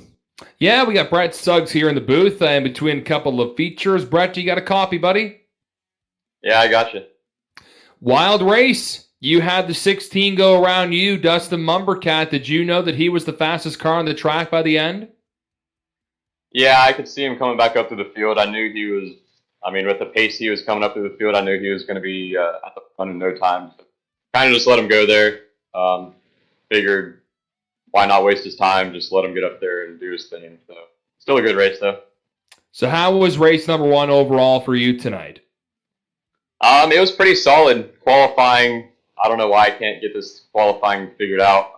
Picked up from where we were last week, but I think we qualified 10th in this one. But just need to work a little bit. I think this next session, hopefully, we'll have it down a little bit better for the track conditions. But race ran pretty uneventful. Just good to be back on the podium. Another solid finish. Lap 1, we had a giant pile up there. How were you able to avoid a bunch of disaster for yourself? Man, that was one of the wildest things I've ever seen. Teammate Chris Roma going around there. I know he had some help, but just with smoke flying, fenders, tires running, doors banging, and it was hard to maneuver it out sideways, but luckily kept it going straight, and we were able to come out clean. Well, you got a top 3 finish. Brett will let you get a cold ones to celebrate St. Paddy's Day, whether it's a beer or Coca-Cola, and we'll let you get ready for race number 2. Congratulations. Yeah, probably just a water for me, but I appreciate it, guys. Thanks. Right on. That's Brett Suggs, Lone American Racing tonight, going to get himself a little hydration station before we go into race number 2. But how about this guy, Mikey, winning our first race tonight, his second win in this series, Ontario's Dustin Mumbercat. Dustin, do you have a copy? Yeah, man, I got you. Holy mackerel, man. You earned that win. You started at the front, little contact with the pole sitter, and you worked your way from the back up to the front with 3 laps to go. How the heck did you pull that off? Man, I don't know. I just want to apologize to Chris. I just really did not expect the checkup coming off at 2 like that, and got into him a little bit. I apologize, but man, what a good car. I can't think of everyone at Leduc Matthews Racing, Ryan Matthews, Landon Pemberton, Devin Morgan, just everybody. Devin Morgan spotting me here. I don't think I would have been able to get back up through there if it wasn't for him, so I really can't thank him enough. Sometimes with these double headers, Dustin, we ask, what are you going to do different for the second race? Are you going to change anything for the second race? I don't know. The car was pretty good right there. I don't know, when you can drive through the field like that and win the race, it really makes it hard to decide whether or not you want to change anything. But I think we'll leave it and see how it goes. I think you've also won your second Triple Crown, so man, it looks like you may be making that couple extra bucks here by the end of the year. Man, we're trying. I just kind of go in here and I just run my race, go for the win, and I know if I can do that, I'll be in really good shape, and hopefully it'll end up with a Triple Crown win or something. Well, Dustin, you thanked a couple of your buddies helping you out. Do you want to thank anybody else before we get into race number 2 here? Big thanks again to Leduc Matthews Racing, Devin Morgan, Ryan Matthews, Landon Pemberton, Russell Brown, all of them over there. Big thanks to Shaw Motorsports on the real life side of things. They really helped me out. I can't thank them enough. Paul's Auto Body, Auto Trim Design of Barry, the Water Store, Trips Paint, Fastenal, everybody. I just can't thank them enough. Right on, Dustin. Well, congratulations on your second win in this series. A hell of an effort from you, and we'll see if you can do it again here in a couple of minutes. Thank you, you guys, too. Thank you. Thanks. Dustin Mumbercat from Ontario. Big winner. And, Tim, you talk about a driver who earned that. Man, did he ever, after having to be sent to the back of the field after getting into Chris Roma. He steals the win with about 3 laps to go. Stand by. So Tim's just, I think, getting everything sorted here. We're just getting all fired up here. And Paul, we were talking about weather and how it might be different. It looks like we're in St. John's right now compared to Nashville. It's really foggy here at the track. Dylan, do you remember when we used to call the Cat 250s in the fog? That might have been a little bit before your time. But we set the server up with 10% fog. It may have changed it a little bit. We are at light fog, 64 degrees, track temp 67. They've had these conditions to practice with for the last 3 weeks. So that's where it is, how it is. It might suck for some, but the conditions were there, set out 3 weeks before. We are going to qualify here in approximately 30 seconds. So we'll roll, and get through race number 2. But just quickly, Tim, just was mentioned about Dustin Mumbercat. How impressive is that for a driver to do that, to be up at the front, sent to the back, and win the race? Very impressive. He's one of the best late model drivers on the session, or on the service. So it doesn't surprise me that he could do that. But he's good. He'll qualify for a potential $100 bonus, I think it is, or $50 bonus. I'd have to check my notes. It's extra money if he can win in 2 weeks' time on March 31st in the 3rd Triple Crown race. So, that's a little bit extra to keep in mind, but we're getting ready to go here.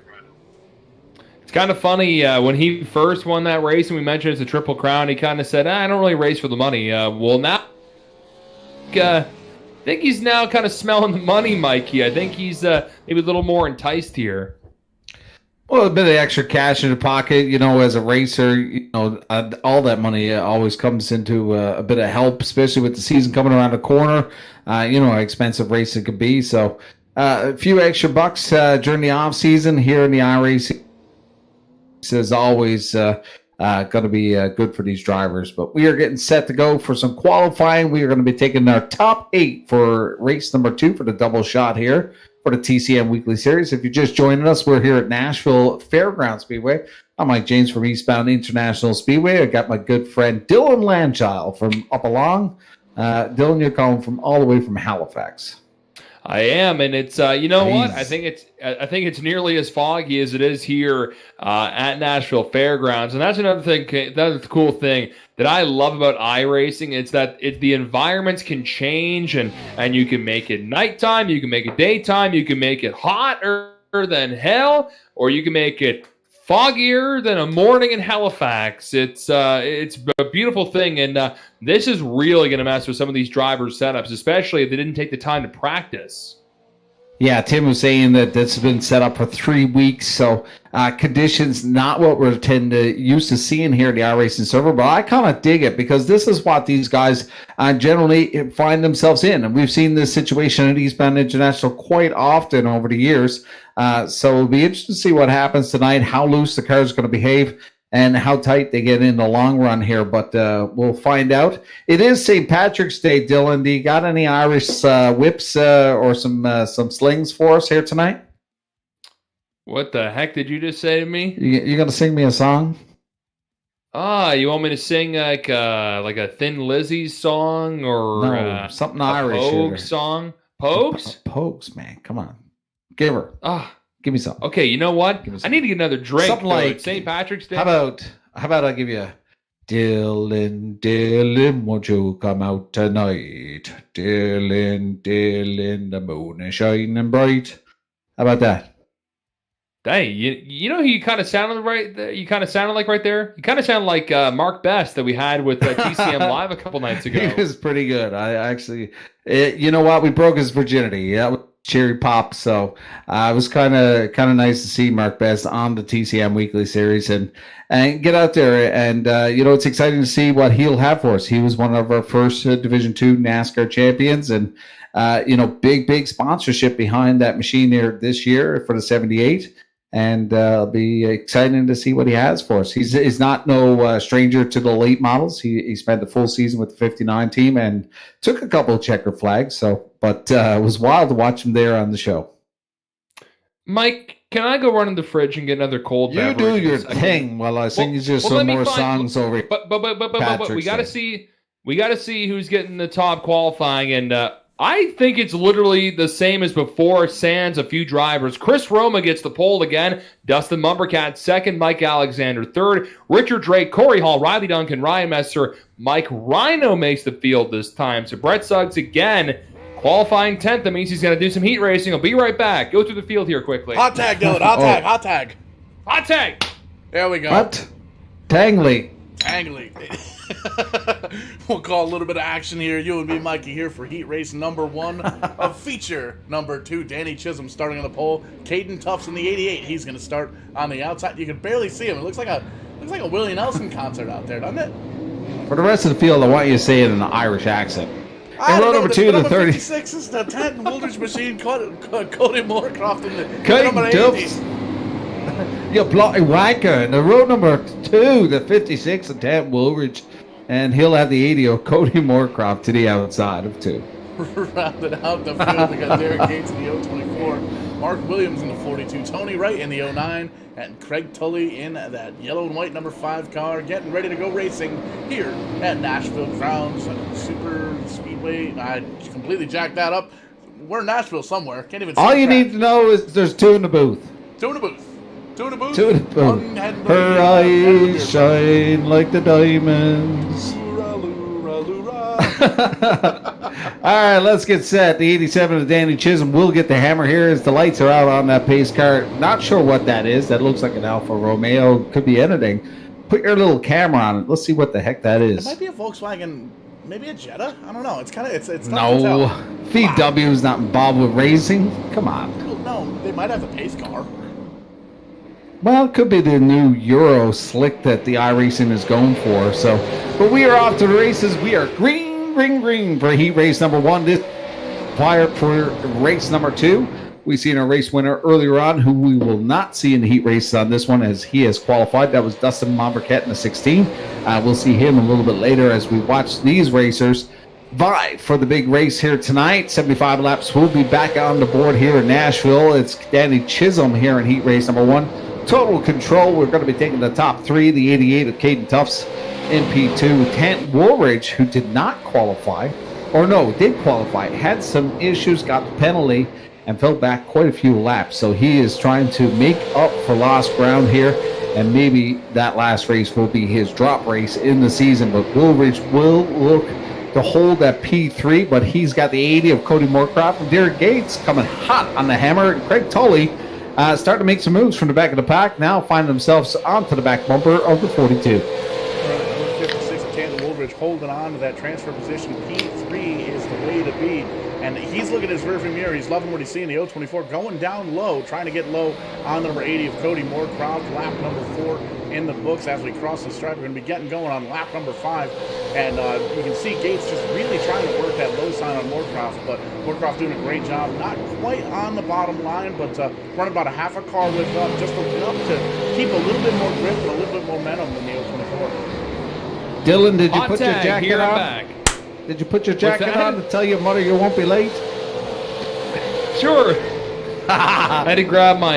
I thought I had an extra beer in the fridge. I'm grabbing the very Irish Smirnoff Rocket drink. So I was going to say that you were drinking Perrier. Perrier.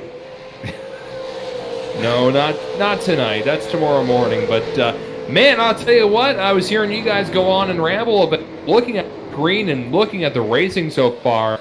I wonder if this impacts how the driver sees and his vision, their vision, if you will. You know, are they seeing the fog as we're seeing it here? Paul, can you go on board of one of these drivers? I'm really curious to see if it shows the fog. Kinda, especially going, you can hardly see turn 3 from turn 2, so I guess there's a little difference there.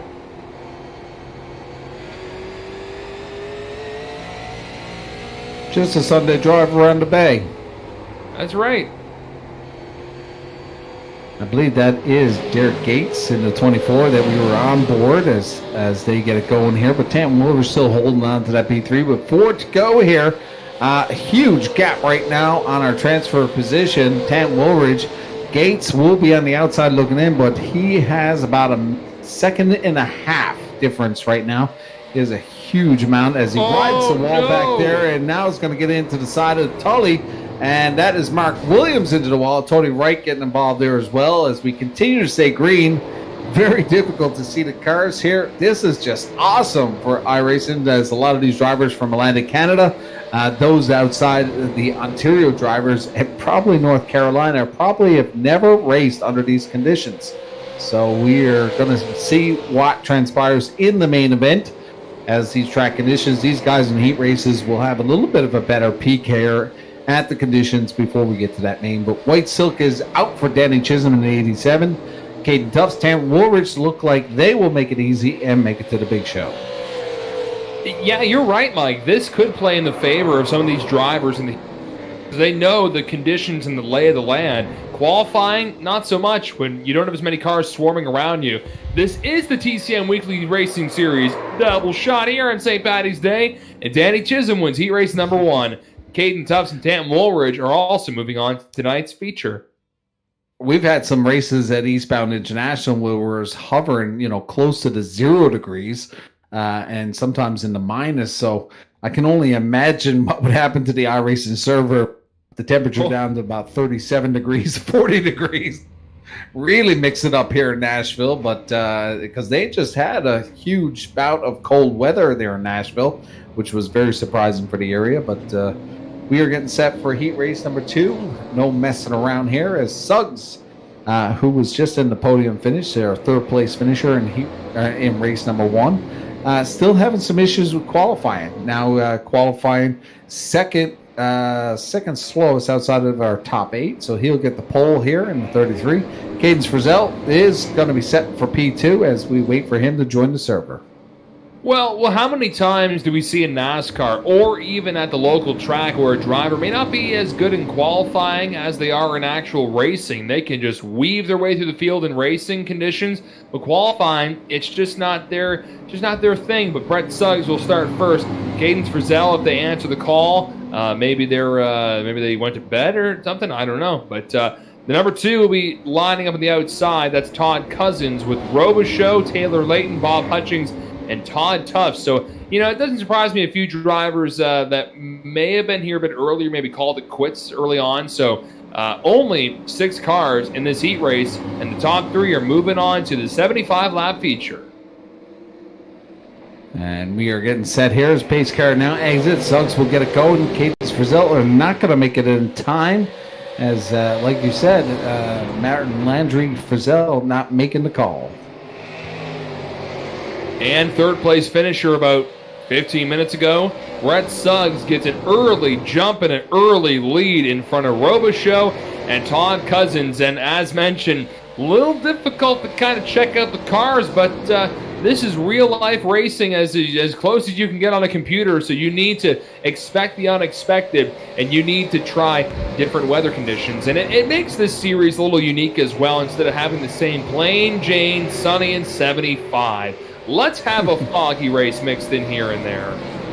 I was actually going to start a new short movie drama called Bays of Thunder here in Newfoundland. This would be a great opening scene.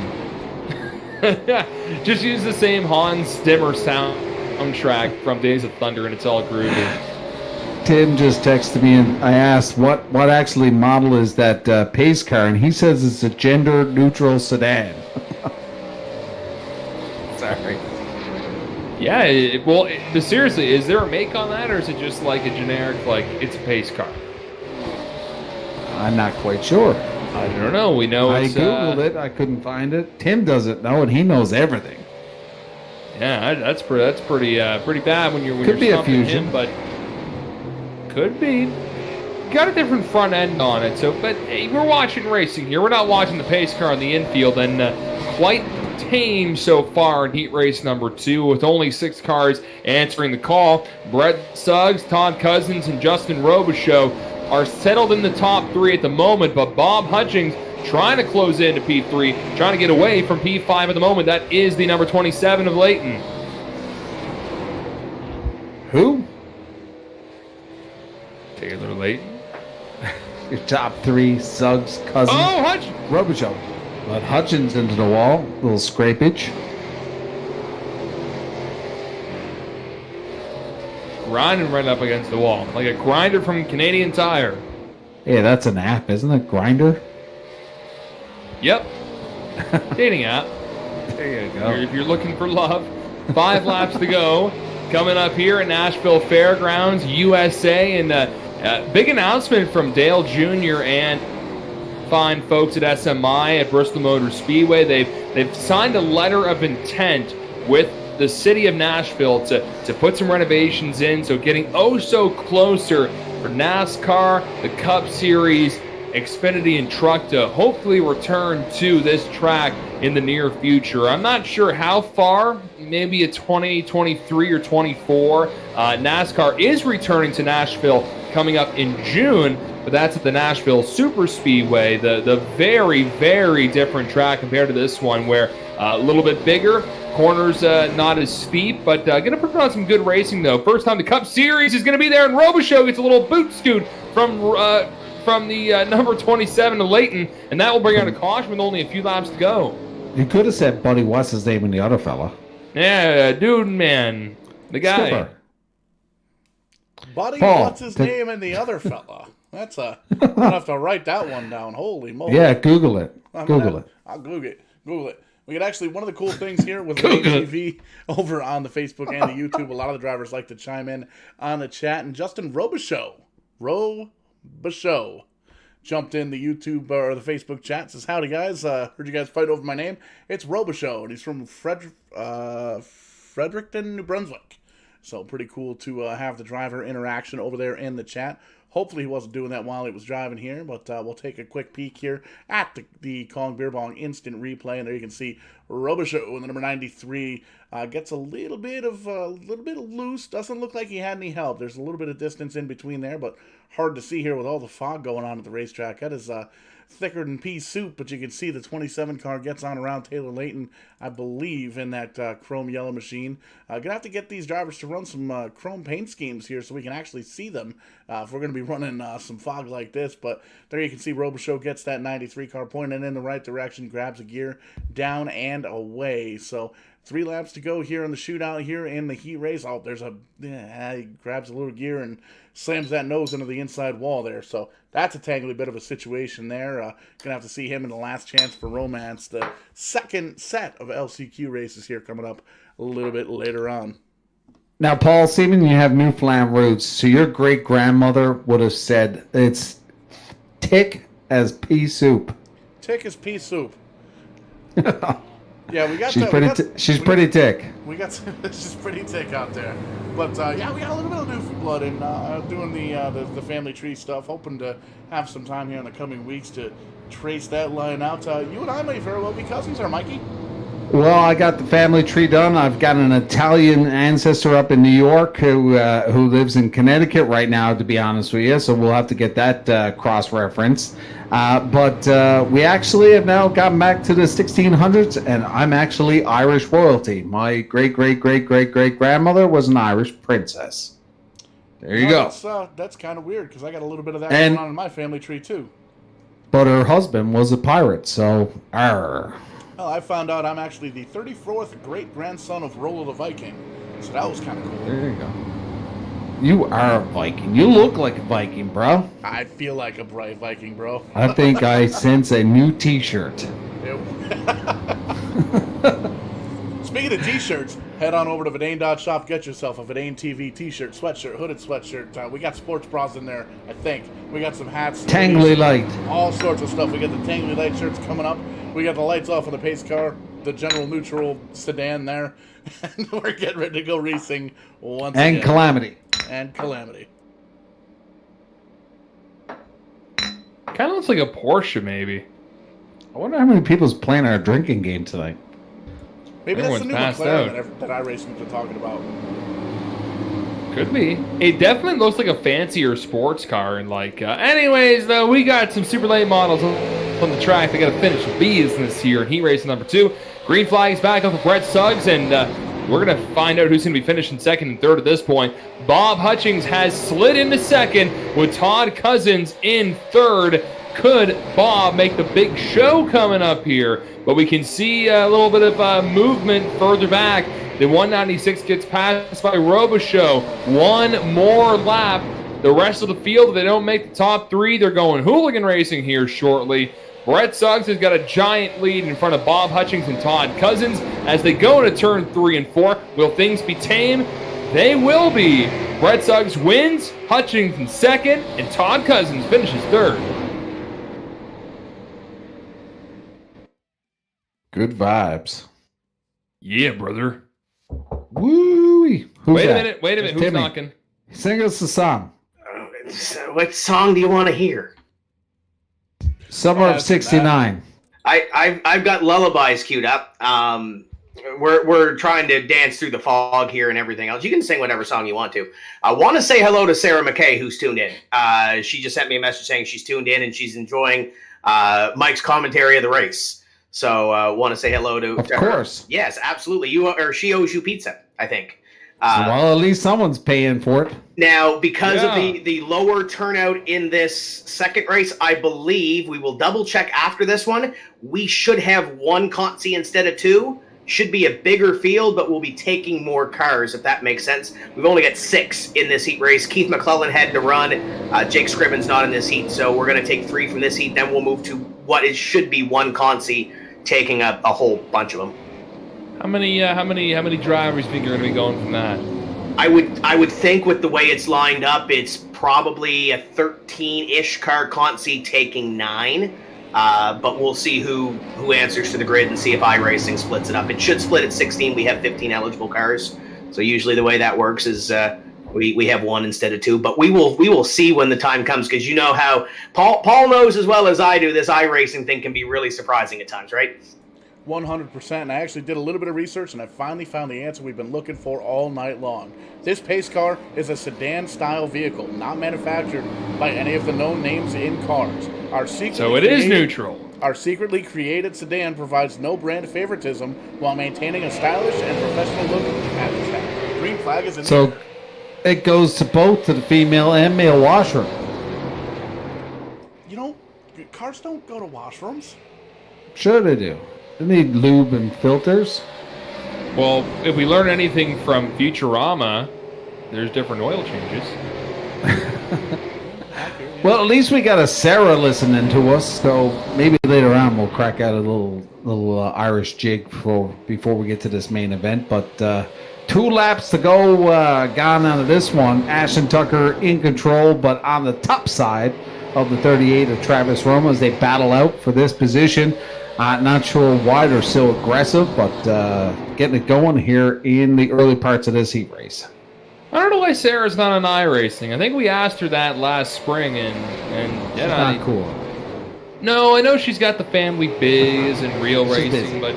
but she'll have to hop on iRacing here before we're all said and done. Before real racing comes up here real soon, and real soon we're gonna have a little bit of timeliness up in front, because the 38 car Roma has taken the lead from Ashton Tucker. There you go. Count them. Wade Craswell's in 3rd, and it looks like in 4th right now, it's John Gahan, who we did not see. Hey, where did he come from? Yeah, I don't know. Well, I don't know. He wasn't here in the first round, but he is in 4th, and he's on the outside looking in at the moment. But if he can close in, he can make a little race for the last position to make it to the 75 lap feature.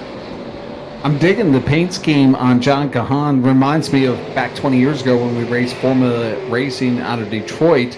We used the old British number system and the white circle with the number in the middle. Nice looking ride that we've seen here in iRacing. The first time I've seen that paint scheme style. John Gahan missing the first race, but doing a great job there in P4. But he is on the outside looking in. Wade Craswell is in the transfer spot. Looking at the gapage right now, a full second between John Gahan and Wade Craswell, so he's going to have to kick the ponies and get it going here and get something moving here with 5 to go. Yeah, you got to try and do something, because he is just drifting far, far away. And, you know, it looks like that we're almost getting in the nighttime here with iRacing here in Nashville Fairgrounds. So the lights are going to be shining. The fog is going to be sticking low. Holy Moses! Ashton Tucker, he was facing the wrong way for a second. Now he drifts back to 3rd. Still going to make the race if he stays in that position. But, man, it's almost like the steering wheel came off that bad boy. I love your lingo, bro. But Ashton Tucker really getting spicy there. Maintaining composure here, but still John Gahan a little bit off the pace here as we look. But Ashton Tucker's last lap was about a full second slower than John Gahan. So we'll see what happens here as we count down the final couple of laps here. 2 fingers to the sky, 2 to go here as we get set for white silk for Travis Roma. Wade Craswell takes that target off his back. He'll end up in the P2 with Ashton Tucker with that huge save, maintaining the transfer spot right now. Ooh, that could have been some bad for the number 2 car, but he is still in 3rd, and he just has to hope it doesn't happen again. But Travis Roma went around the 2 a little earlier, and now he will go around 3 and 4 and get the checkered flag waving in the fog.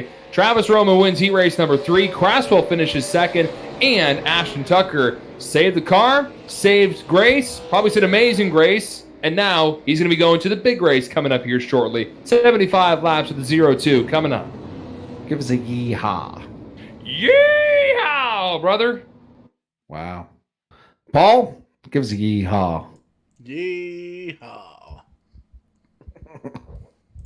Well, let's get set. I believe we got some hooligan racing going on right now.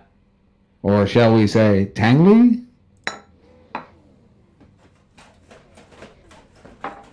You're in the little rattle saddle. Starting to run out of beer here, Paul. Gotcha, hang on. Oh, is it bad when you spill it on yourself? I hope not, because I just did the same thing. You children, that's why you need sippy cups. No, it is what it is. Maybe we'll see if we can get an ATV sippy cup at it to the Hey, shop. let me... Hey, drop a little Rick. Hey. Wait. Hey. Go ahead. Plumbers are here. Sarah, won't you come out tonight? Tim Terry's round the corner, and he'll put your jacket on. Do you have too much of the green beer? No, buddy. I'm drinking ginger ale. How many guys are Is that what they making? call How many drivers? We are taking 9. Justin Robichaux did not make the start, so he'll start from pit road. We have 11 on the racetrack, so we're going to take 9. So we'll run 20 laps, 15 minutes, and then move on to the final feature of the night. 10-4, good buddy. Just Tim make, gives a yeehaw. just make sure you take that green beer away from Mike. I'm nowhere near him, man. I'm in my spare bedroom in Halifax. You are the designated driver of this show. Oh, I don't know what you're talking about. oh, boys. Okay, let me just drop... Good luck. Paul, thank you. Paul, let me drop a little Ric Flair on you, because you were talking about the spilt liquor. Ric Flair has spilt more liquor than how much money you've made in a year. Woo! Oldest ride, longest line. Woo! He slept with 1 million women. And we're green. Oh, we're actually we're wrecking though. We're spinning on this this hooligan race. Oh, And, Johnny Gahan! this is why we should not have done a double. Where the train has completely gone off the rails here. Just trying to gather our balance here, and there you can see. I love that paint scheme. Good looking paint scheme. Kong Beer Bong instant replay here. You can see it. 16 of John Gahan gets a little bit loose on the straight there. Gathers it back up. There you can see 16 actually loses it after the fact. There you can see the 16 going around. He gathers it back up. He points it in the right direction. He's going to restart in the top 5, but there's a car down the road. That is the 196 of Cadence Frizzell. We'll back that up just a little bit, take a peek. And there you can see right off the start, down on the low side, the 196 Frizzell on the apron, crosses the start-finish line barely, and just has that thing come right on around and attacks a couple of cars in the meantime. There you can see the 27 up, and 72 gets into the back quarter of the 196 to kind of finish him off just a little bit there. But man, that's a tough break early on lap number 1, getting tore up like that. But we're taking 9 cars here, 12 cars on the track, 12 cars on the lead lap. We got 17 more laps to get it done here. Paul, what day is it? It is St. Patrick's Day, my friend. Did you put out your leprechaun trap last night? My what? Your leprechaun trap. I thought we were just supposed to leave a shot out there for the leprechaun man.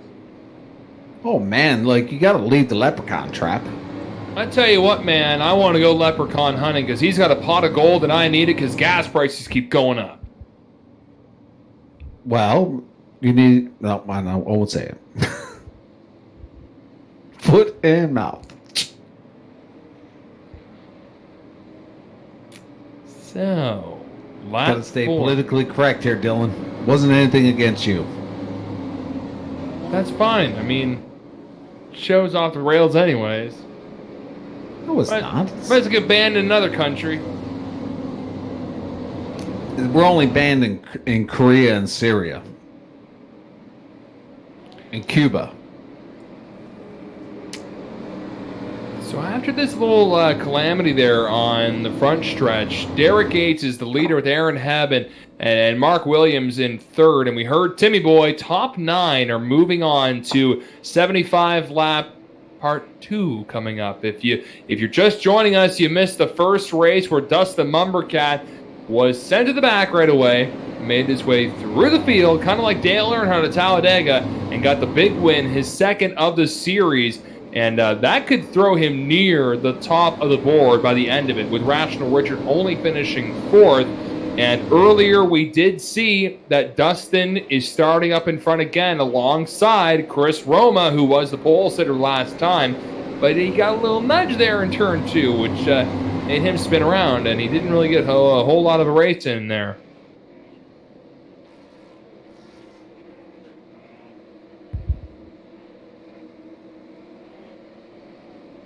Just letting the fog settle in here. Getting ready. Ready to fire off here with the 024. And Aaron is not... Well, he's a racer in iRacing, but not behind the wheel of an actual car at Scotia Speedway. But we're back Green Flag Racing, and we're already a little sideways there going into turn number 1. Slide job from the 16 of John Gahan managing to save it. I wonder if that's the same Gahans from Prince Edward Island that own the Gahan house. I don't know if you know John particularly. No, I don't know, unfortunately. That seems to be a popular name on the island of Prince Edward Island. It is.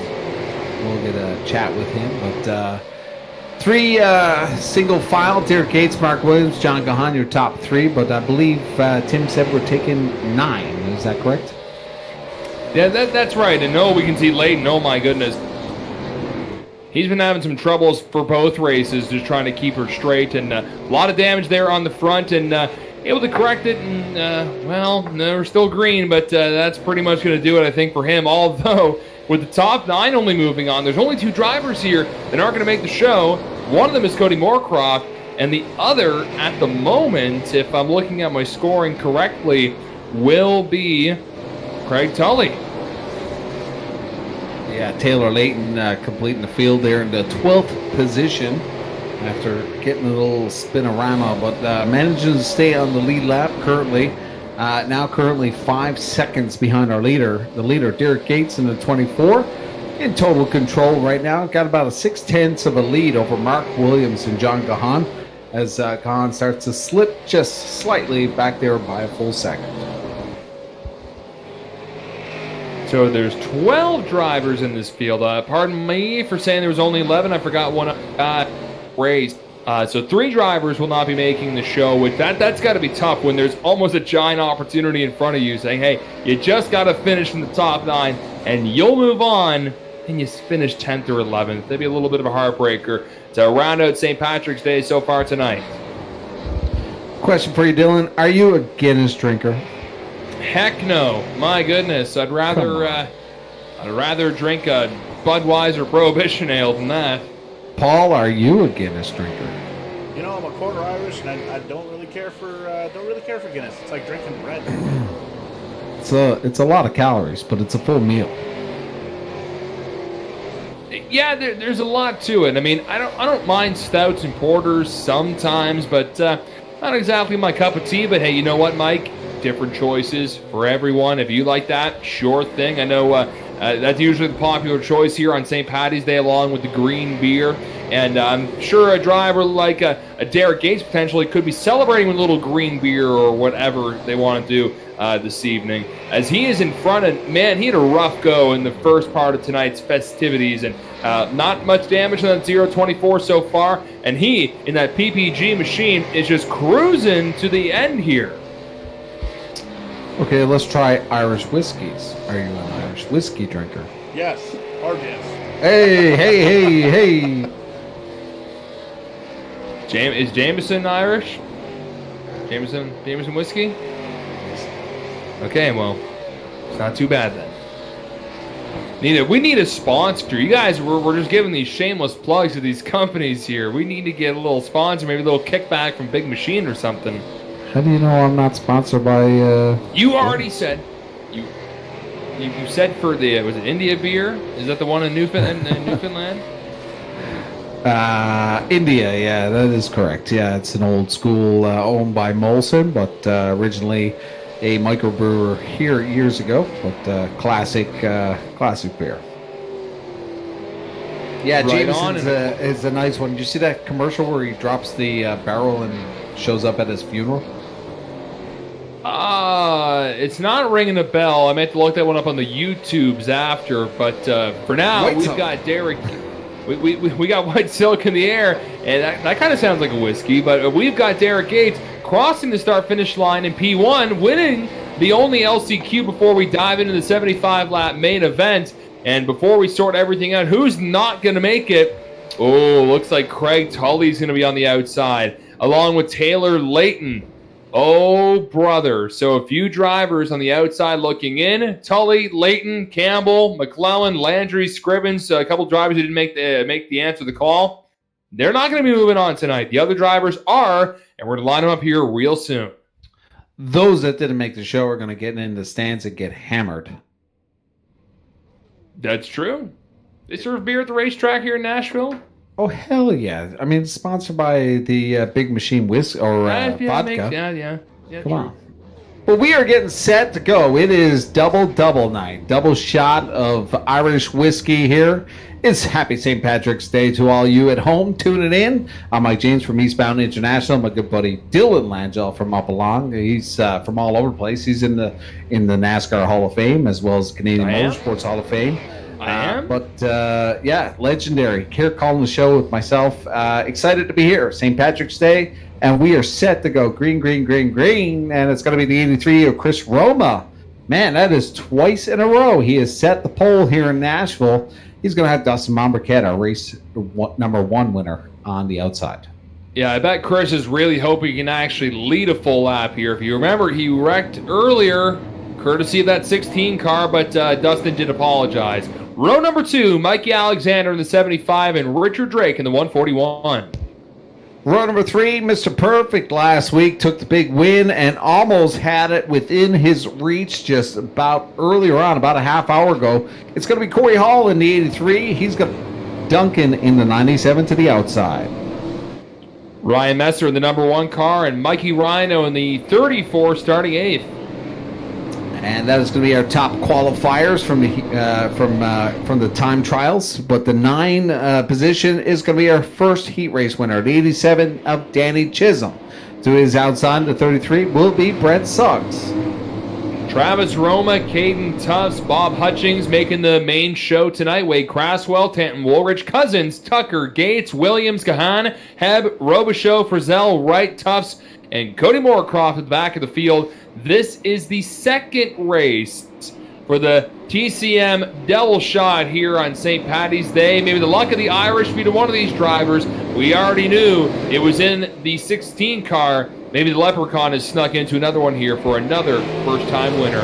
Green flag is out for Chrissy Roma. We're back racing here at Nashville Fairgrounds. And remember, we saw the 83 little boot scoot last time. Doesn't happen this time. Can he hang on to the lead, Mikey? Yeah, we are seeing wreckage already. That's Ryan Messer hard into the stretch wall. See him come around. We are still under green. They will throw the caution here, but we did get around 1 and 2 there with Chris Roma. Dustin Monbriquet a little bit more patient on this one. As the first race, we did see that contact and those 2 boys going all the way to the back. But we're going to bring in our good friend Paul Showtime Strickland Jr. to take us back to the blip and give us a peek at the history. Yeah, going to take a look at the Kong Beer Bong instant replay. And there you can see the number 1 of Ryan Messer down on the low side. He kind of comes up just a little bit, straightens it back out. I believe that's Riley Duncan there in the 97 on the outside. And you can see holds good very well, gets a little bit loose and slaps into the side of the 97 car. Shoots the nose in the inside wall down there on the inside of the backstretch. And he does sit there for quite some time. He gets a tag there from the 66. And he tries to put it in the right direction and finally does almost kind of sort of, but that's a long time. That may very well be another penalty, a delay of game penalty. We'll have to see if we can maybe check in with Tim on that, because you can see very, very long time before he finally gets that thing down and away.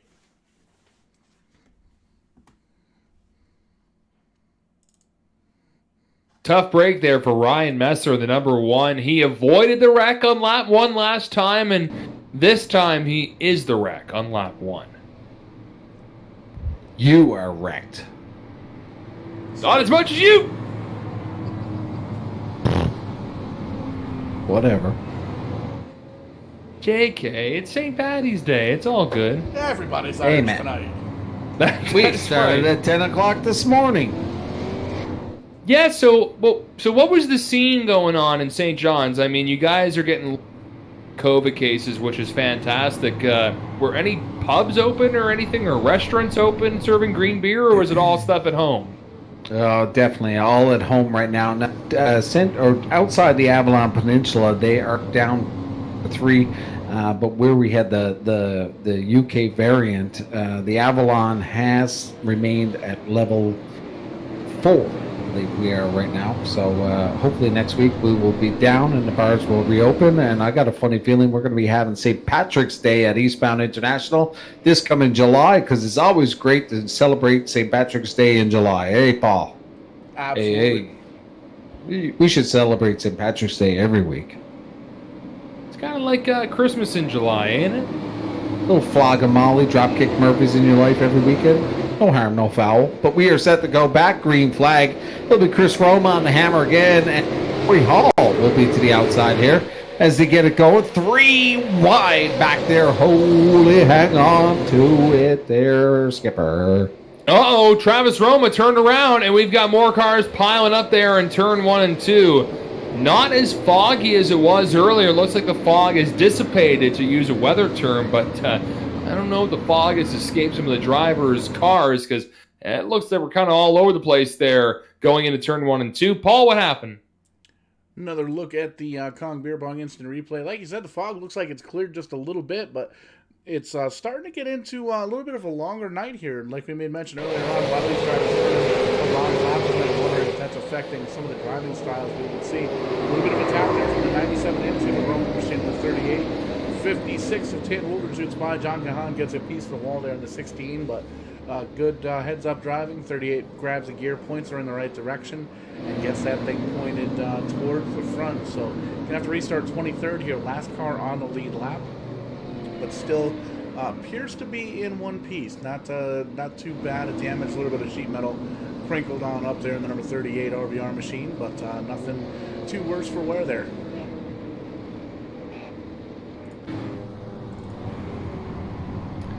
So his brother is still leading the show, but we saw Corey Hall get up there really fast on that restart.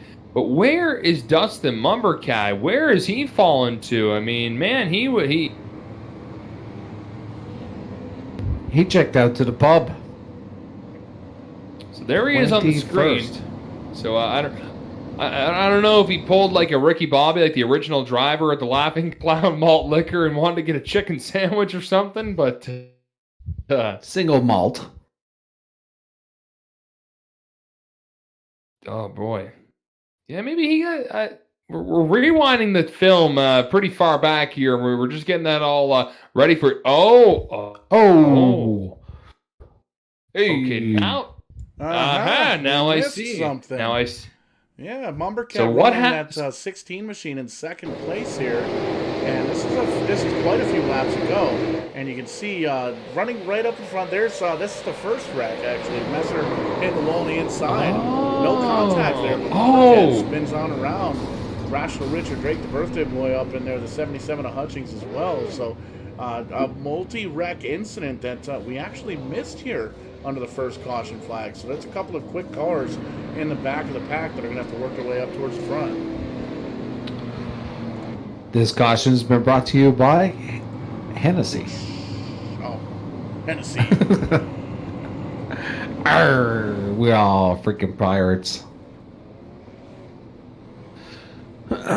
But let's get this rocking here so we can get back to the party. 10 laps completed, 65 to go. Chris Roma will have Corey Hall to the outside. Mike Rhino, Denny Chisholm in row number 2. Suggs and Woolridge will make up row 3. Tufts and Gahan in row number 4. And completing your top 10, Craswell will be there with Ashton Tucker. Bit of a shake-up here. Yeah, a little bit with that Shake record we didn't see originally. We're shaking it good, shaking up the cars. Great song. Anyways, we need to get back to racing here because we're doing a lot of caution laps here, and that's just the way it can be with iRacing sometimes. But it's an 80s front row, the 83 and the 83 in front. And Chris Roma gets in front of Corey Hall, and Corey's really good on restarts. And here comes a CHR stablemate. It's like Hall and Nash. Right now, it's Chisholm and Hall.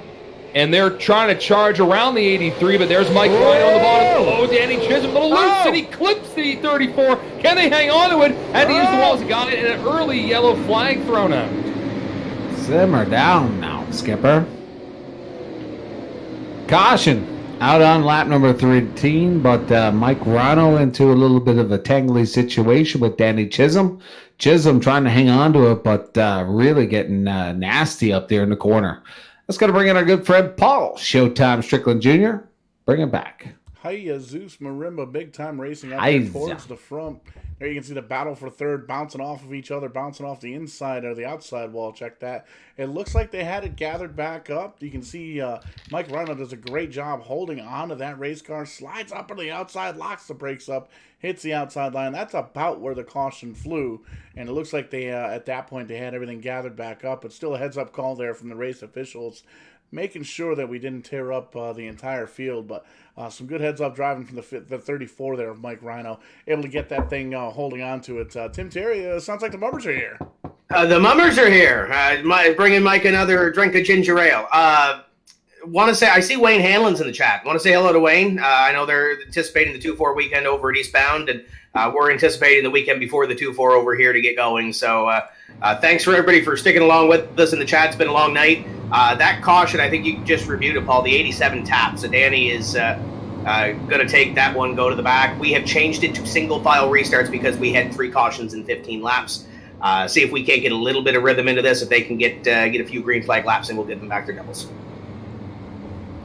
Yeehaw! Let's get this going. But a big shout out to Wayne Hanlon, big partner at Eastbound International with our U.S. Legends. So I'm sure he's playing along with our drinking game, Paul, as Dylan has not participated tonight. What do you mean? Yes, I You have not participated here in this St. Patrick's Day celebration, brother. You must be British. Well, Campbell is my middle name. There you go. Anyways, we still love you. Well, that's good. I appreciate it. I'm glad we're feeling the love here. You know, it's not Valentine's Day. That would so last month. But another slow go for this race. And sometimes with the TCM racing, I find it's kind of like molasses at the start. It just takes a little bit to get going. You put it in the microwave for a bit. It heats up. It gets a little runnier, and then we get some green flag runs, and then it kind of molds back up again towards the end, where we have a lot of cautions at the back end too. So off topic, Dylan. If we were in the movie Hangover Part 4, which character would you play? I would definitely. Ooh. I know which one Paul would play. Yeah, I think there's a fat guy with a beard, isn't there? Yeah. Paul's definitely Alan. You're definitely. Tim is the dentist. Tim's the dentist. So you Bradley Cooper then? I don't know, because I mean Tim does have that crazy beard. He kind of looks like a Sasquatch. He almost looks like Alan a bit. So. Best Sasquatch. Can I be Mike Tyson? Sasquatch. Hey, can we get a T-shirt of a silhouette of Tim's face and just have Sasquatch under the bottom? That could be a new T-shirt. I think we'd have to ask Tim first. I've already asked him. What did he say? Yeah. Hell yeah, let's do it. Single file restart. Chris Roma will get it going here with Hall, Suggs, and Rhino. Tough's your top 5. Get things going. A little serious note here is Chris Hall, or Corey Hall, drops to the bottom, goes too wide here with Roma as they get tangly up front here, side by side. A little drag race coming into the corner here, but Suggs getting a full view of this. Rhino looking to the bottom here. He's going to make it too wide. And they're wrecking hard. Oh, brother, the top. Oh, Brett Suggs, Roma, Corey Hall. What did they say in Quebec? This is like a Tabernacle. Oh, this is like a Talladega race here. We're seeing the top of the field getting completely taked out. The cream is not rising to the top. We're going nothing in there. This is not St. Patrick's Day. This is Guy Fawkes night. We should just put all the cars up there and just start a big old bonfire. Paul, Take us back. We're going to take a look from the spotter stand here. There's a lot of nonsense going on, a lot of calamity. You can see 2x2 for the lead between the Roma machine and the Corey Hall machine, I believe. And there you can see just coming out of turn number 4, they touch, it looks like, and Roma gets up sideways. Both the first and second place machine, Mike Rhino gets through scot-free. The 88 does not. He gets tangled up, but as he gets through, Mike Rhino, with no assistance, loses the back end of the race car, hands the lead over to Ashton Tucker. Wade Craswell, there you can see moving into the second position. But a lot of drivers, a lot of quick race cars getting involved in this, getting tucked up on the inside or the outside there of the turn number 1 wall. And man, oh man, that's insane. The top 5 almost, minus maybe one of the cars getting involved in a wreck here on lap number 22. I got a new t-shirt, Paul. Nobody likes you when you're on lap number 22. You ready for the new t-shirt? Lay it on me, brother. He did it handsomely. He did it handsomely. Man, we need to get that new line of t-shirts going for the season as we get set to go for live racing coming around the pipe just 6 weeks away. I know everybody at home are just biting at the bit as we get through March and into April. Practice sessions will now start coming down the pipe at a lot of these racetracks. I'm sure a lot of tracks are going to be busy with some rental sessions for some real track time. Yeah, no, it's pretty awesome that soon enough drivers are going to be testing their machines, and then before you know it, going to be the May 2-4 weekend, although technically the first official spring-summer race in the Maritimes will be at Speedway Miramichi, I do believe, on May 15th. So I know everyone in the Miramichi is going to be fired up. And you talk about a track that has certainly grown with how many drivers are there. I mean, their bomber class and the demo events, they're getting dozens and dozens of new drivers all the time. So a lot of big things coming from Speedway Miramichi. They've got a race coming up next week, the Easter Bunny Bash, I believe that's what the name is. They're going to have a little demolition derby racing and enduro racing, I believe, too. Not sure how much snow's still up in the Miramichi, but either way, they're going to have some racing next week. They've been approved by the New Brunswick government. I'm not sure what's going on Facebook, but someone's looking for a chicken sandwich. From where? Mary Brown's? Popeyes? KFC? No idea. I'm following, though. I would also like to know where I can Mickey D's, maybe. You visited quite a few tracks, Dylan. Which track is your favorite for track food? For track food, I got to be kind of the homer and pick Valley Raceway. My buddy Chef Will cranks out some dynamite burgers and homemade fries. Riverside, we had a new canteen. And we had some cool pizzas as we're going to be going single file racing here on this restart. And all the drivers taking the high side with Mikey Rhino up in front. But, every track has something unique. At Speedway Miramichi, there's the Dougie Special, which is a burger with onion rings in the middle, lathered with some gravy. There's always that unique item in every track. And soon enough, we're going to be throwing them down our guts and having some fun at the track. And that's another t-shirt, I guess. But man, we're still wrecking handsomely. We are still. Oh my gosh! Oh, these guys are really. I think this is St. Patrick's Day, and there's some alcohol involved here because there has to be a little bit of booze. This is just getting ridiculous here now. Lap 27, and we are going to go under caution. Last couple under single file, but we're going to bring in our good buddy Paul Showtime Strickland. Take us back to have a peek at what happened to the 38. Yeah, Dylan, you made mention every track's got their kind of specialty food item there, and Stafford Speedway's no different. They've got the pulled pork sandwich, absolutely to die for. But going to take a look at the instant replay. Again, we're going to look at it from the spotter stand because there's a lot going on here.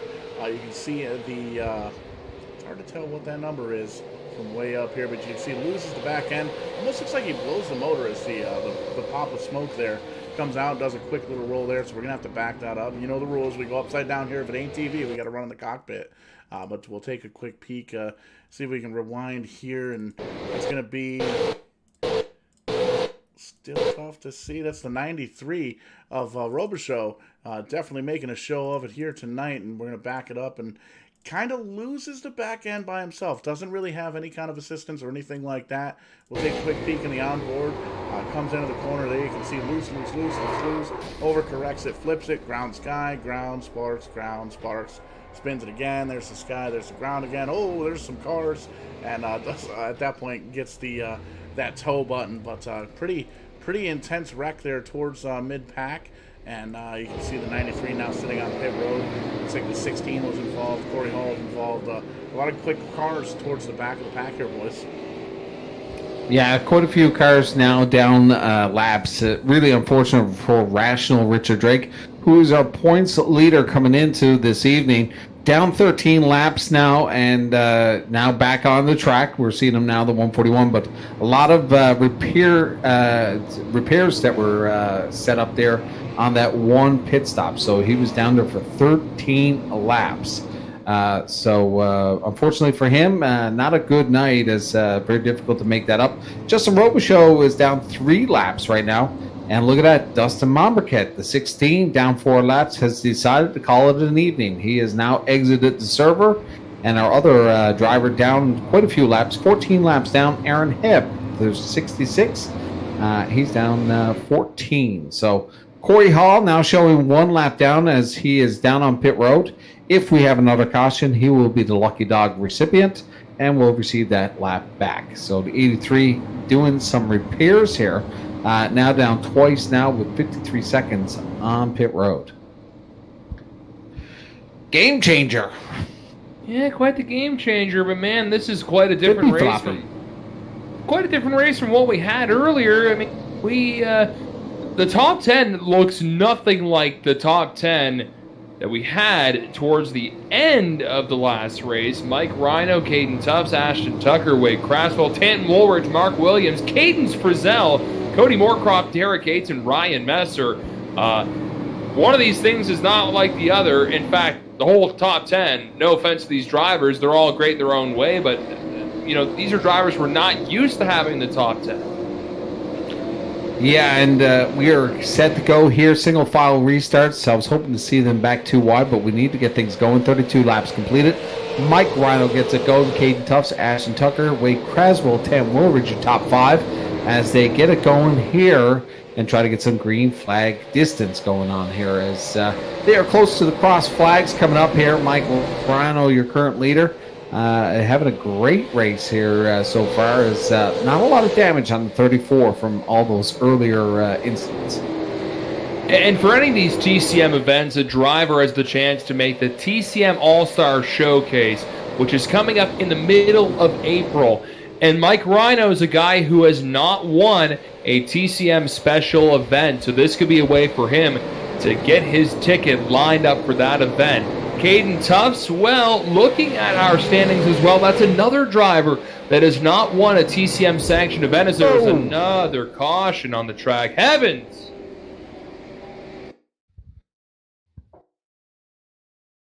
What happened? The old Kong beer bong instant replay. It looks like it might have been the 72. Well, it's definitely the 72. Richard Drake in the 83. Oh. And it was, wow. Wow. Getting this thing rewound just a little bit, that was absolutely a wreck. We're going to take a look at this from the old instant This replay. is starting to become a smashed potatoes. Just about. A little Smash Brothers action. Smash Brothers, if you will. But there you can see the 72 of Caden Tufts comes off of turn number 4. Loses the back end of the race car. We see it a lot with this new late model here that came out last week. Driver's still kind of struggling with getting the power down and doesn't hit the brakes at all. Just kind of rolls back up into the racing groove. There you can see Taxi 83 as well as the 141 of Richard Drake and ends up down there. He hit the pace car. He did. He hit everything and then he went out. Hit everything, including the pace car. And you know the rules with A&TV. We go upside down. We got to ride on the cockpit. So we're going to take a look on the inside of the number 83 of Chris Roma. Ran up front. There you can see the smoke and just nowhere to go. Absolutely nowhere to go for the 83 of Chris Roma. And you can see just kind of, that's a helpless feeling, just kind of floating across the top of the racetrack upside down. Turn the wheel trying to wiggle it. There you can see finally hits the tow truck button, and he's going to be sitting down there on pit road. Started up towards the front. He's going to be scored at least 3 laps down right now in 21st. Bro, can you imagine if you were in Chris Roma's shoes right now? Pole setter twice tonight. Race number 1 gets taken out on lap number 1 by the race winner, the 16, who had a fabulous race going from the back to the front after being penalized with that caution. And here in race number 2, now after that incident, down 3 laps. So really rough night for the 83 of Chris Roma. I'd be heading to the pub. I would be too at this point. It's just, I kind of agree with you. This is kind of turning into a little smashed potatoes race, and I like to see a little clean race here. It's kind of like the referee saying, "I want to see a clean matchup here," but I think we should give it to the race winner or the winner, whoever gets the biggest ear. I think we should just switch it all up and put $100 pot. Whoever can send it the biggest here tonight. At this rate, I think every driver said everything except for the pace car. Extreme iRacing. Send it. $100. Whoever gets the biggest ear. I know y'all listening. Y'all. Yeah. Let's see. Extreme Sports. X Games. TCM. iRacing. There should be about 35 laps to go when we restart. The lights are off the iRacing pace vehicle. Mike Rhino is the leader with Caden Tufts and Ashton Tucker in third. A completely different top 10. You got to think the incident points have really got to be built up at this point. And actually, this could mess with the contingency challenge that we have with the least amount of incident points in these races so far. And looking back for the Clean Hands Awards, Keith McClellan is leading that, and guess what? Mac Daddy ain't in this race, so that'll help out his average a little bit. Green flag is back out for Mike Rhino, goes deep into turn number 1 and 2, and Caden Tufts is on the trail trying to catch up to the 34. Back. Rhino goes, and he is going to have a challenge right now as Caden Tufts drifts to the bottom here and decides to hold up just a little bit as he continues to work to the back bumper of the 34 of Mike Rhino. Tufts had a shot there to drop to the rear quarter of the 34, but decided to hang on to it as this has been a wild ride. Not a lot of green laps here in race number 2 for the double shot for the TCM season here at Nashville. 42 laps completed as we have a peek at our top 3. Ashton Tucker looking for a big win here tonight. He is winless in 2021. He is your champion for the Oxford Plains Series and has not posted a big win here yet, but this guy is definitely one that can pull one off here and definitely is in line for one. Ooh, a little bit of a shot there to the 88 of Caden Tufts. You can see that he is one fast son of a gun in that number 2 car. But will he be able to get a good run on one of the front stretches or the back stretch, I should really say. Either way, there's only 30 laps to go, and now another caution on the track. So this will make the number 2 start right behind our leader if we go double wide, but that's a big if. We could be staying single file restarts for a bit. Yeah, I don't think we made enough laps to switch back to double file, and I believe this caution came out with the 16 of John Gahan, and indeed it did. We're just rewinding the Kong Beer Bong instant replay, and another incident where it looks like just kind of lost the back end of the race car. These drivers still trying to kind of work out the kinks here with the brand new Super Late Model that just came out last week in iRacing. A completely different car than what we started the season with. But there you can see the John Gahan machine, the number 16, comes out of the corner and just, again, loses the back end of the race car, just kind of spins out right from underneath them, and there you can see hits the outside wall.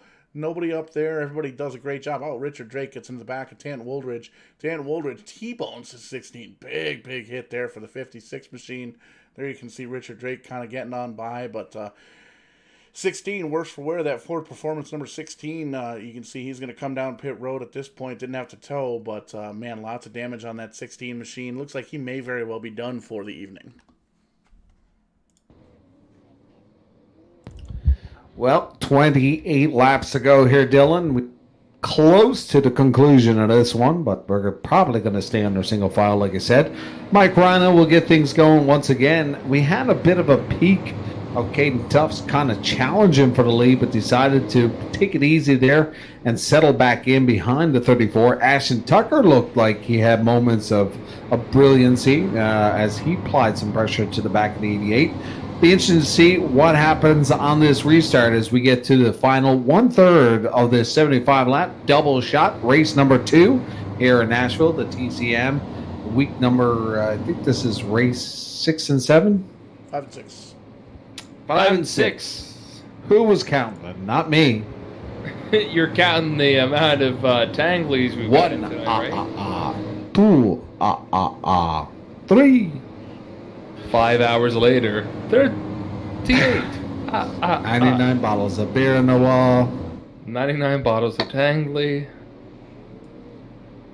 You try to make a green flag lap. They all wreck in turn number 2. I bet you there's quite a few people playing their drinking game back home. Calamity. You know, everyone accused me at work of taking Thursday off because it was St. Patrick's Day, but I took Thursday and Friday off. I forgot about St. Patrick's Day, just the way that 2020 went. And, you know, most big holidays, most big events have been on the axe and the chopping block, but St. Patty's Day can happen from the comfort of your own home. I completely forgot about it until a couple weeks ago. You could have a great St. Patrick's Day even if you're calling an iRACING in your bathroom pussycat. Well, the cat's been running around here, but nope, in the spare bedroom this time, my friend. Upgrade in 2021. Yeah, no, it's I have not called a race so far in 2021, or the back end of 2020 in that spare bathroom studio or whatever I was calling it. It was good acoustics. It worked out well because with iRACING, and I know you got a family too there, Mikey. The girlfriend was getting a little kitchen, and then her home office, she was working a lot there with e-learning for the students, so she was getting a little fed up with me hollering, so that's why I went to the spare bathroom for a bit. But with things a little more tame and her back in school, she says, you can go back in the home office and do it. So I think she's sound asleep now, and we got 24 laps to go with Mikey Rhino still leading in front of Caden Tufts and Ashton Tucker. This is good. Well, I'm hoping we're going to get some solid green flag laps here, but I'm a little hesitant because these drivers, they're driving like it's the end of the race, and there's still about 23 to go. They're driving like they're in St. Patrick's Day parade here, and they've had a couple of wobbly pops, but Caden Tufts and Ashton Tucker, Mike Rhino checking out for the rest of the field. Building quite of a gap here now, over a second now on our P4, Ryan Messer. Messer now 1.2 seconds behind Ashton Tucker as you see him enter the picture right now. But Mike Rhino running away with this, 22 laps to go. Can he hang on? He has not won one this season, so it could be a big night for the 34 team, as I know they put a lot of time into this. That is the teammate of Mike Alexander. So the 34 looking for his first win this season. But the other two in the picture right now, Caden Tufts, Ashton Tucker, like we talked about earlier, have not had a win either in this season, but we are back under caution. Someone needs to get spanked. Looks like the 024 of Derek Gates may very well have been the one that got spanked. See him pointing in the outside in the wrong direction up against a wall here. And we'll take a look at the Kong Beer Bong instant replay. You can see he's running down low on the 87 machine.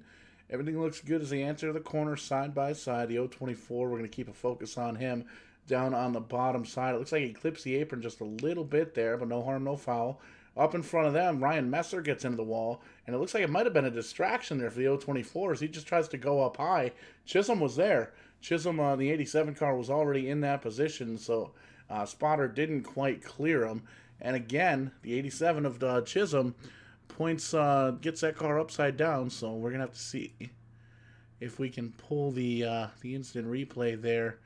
Not entirely sure why I'm not seeing him on the give it one more real-time view here from the 024. As you can see, just keeps out of the corner, makes a little bit of contact with the 87, and now shoots him up in the wall. And that's where those drivers end up, bringing out caution here for us tonight.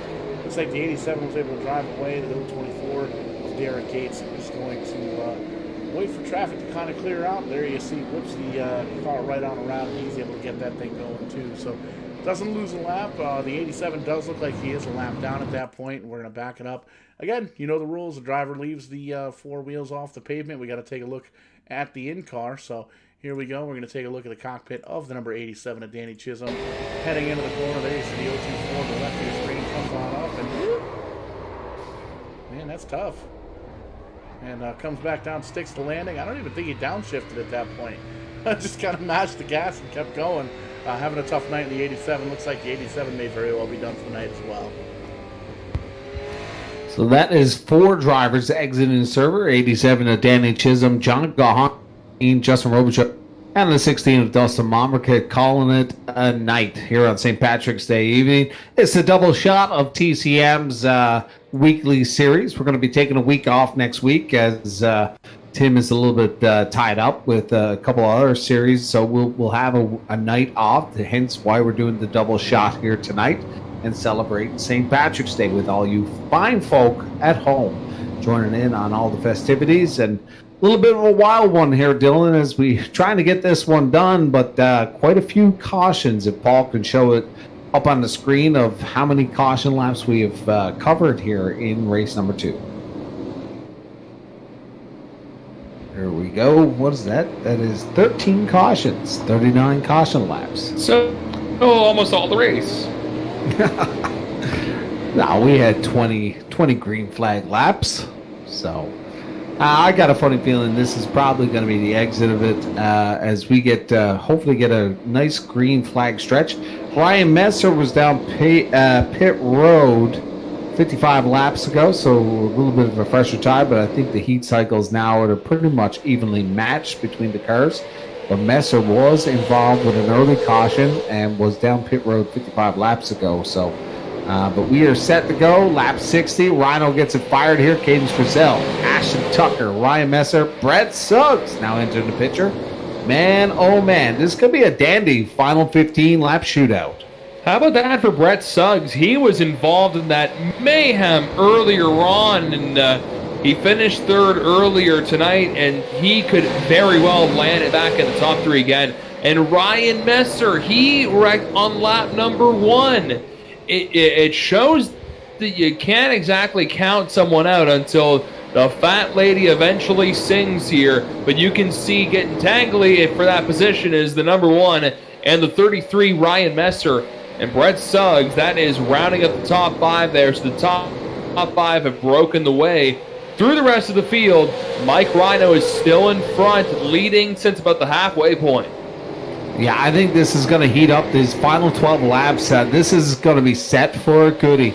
These top 5 drivers are some of the stoutest drivers in Atlantic Canada. Suggs, being from North Carolina, now drops to the bottom, and we'll get a challenge to the 1 of Ryan Messer as Suggs gets to the door frame.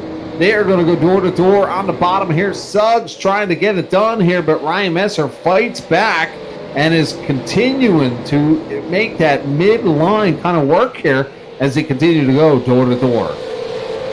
Yeah, the thing you have to remember, folks, is there are points on the line. So for a guy like Brett Suggs who wrecked earlier, you know, it's worth it to stay out. And same with Mike Alexander. Where the heck did he come from? He completely... You know, you can't count these guys out because every point matters. You want to try and stay in the top 10. As you can see, Mike Alexander had to avoid a little coming down on the track. Back up in front, it's Mike Rhino. He is leading, but can he hang on for less than 10? Well, Messer's on his way backside as Travis Roma enters that picture. This is going to be a wild one. 9 to go here. Houdini, now you see me, now you do. Mike Alexander making a run here, but now Tant Woolridge showing up on our screen as being on pit road, so not quite sure why they're scoring him in the P4 as we see him go all the way to the back. But Mike Rhino still in control of this one, has about a half a second on Caden Tufts, and Caden Tufts gets all out of shape, and here comes Ashton Tucker as they come up on some lap traffic. I believe that was Todd Tufts to the bottom as he let the leaders go here. 7 to go here. Mike Rhino with 7/10 of a second on Ashton Tucker. Man, does he not want that caution to come out here tonight. No, he does not. And possibly Tucker may be able to chase down the 34. He's the hunter going after the Rhino at the front, but there's only 5 laps to go. Will young Tucker have enough time to try and tangle up the number 34? Well, right now, the quickest car on the track is Brett Suggs. Suggs about 0.2 of a second faster than Rhino and the rest of the field. Travis Roma throwing down some fast laps. Mike Alexander throwing down some fast laps. We have our P4, P5, and P6 hot on the trail with 5 to go here. They are running 0.2 of a second faster as Alexander dives to the bottom, but there's got some lap traffic there as they come around here. Man, oh man, this is going to be a doozy as we count down the final couple of laps as Ashton Tucker now gets within 0.4 of a second on Mike Rhino.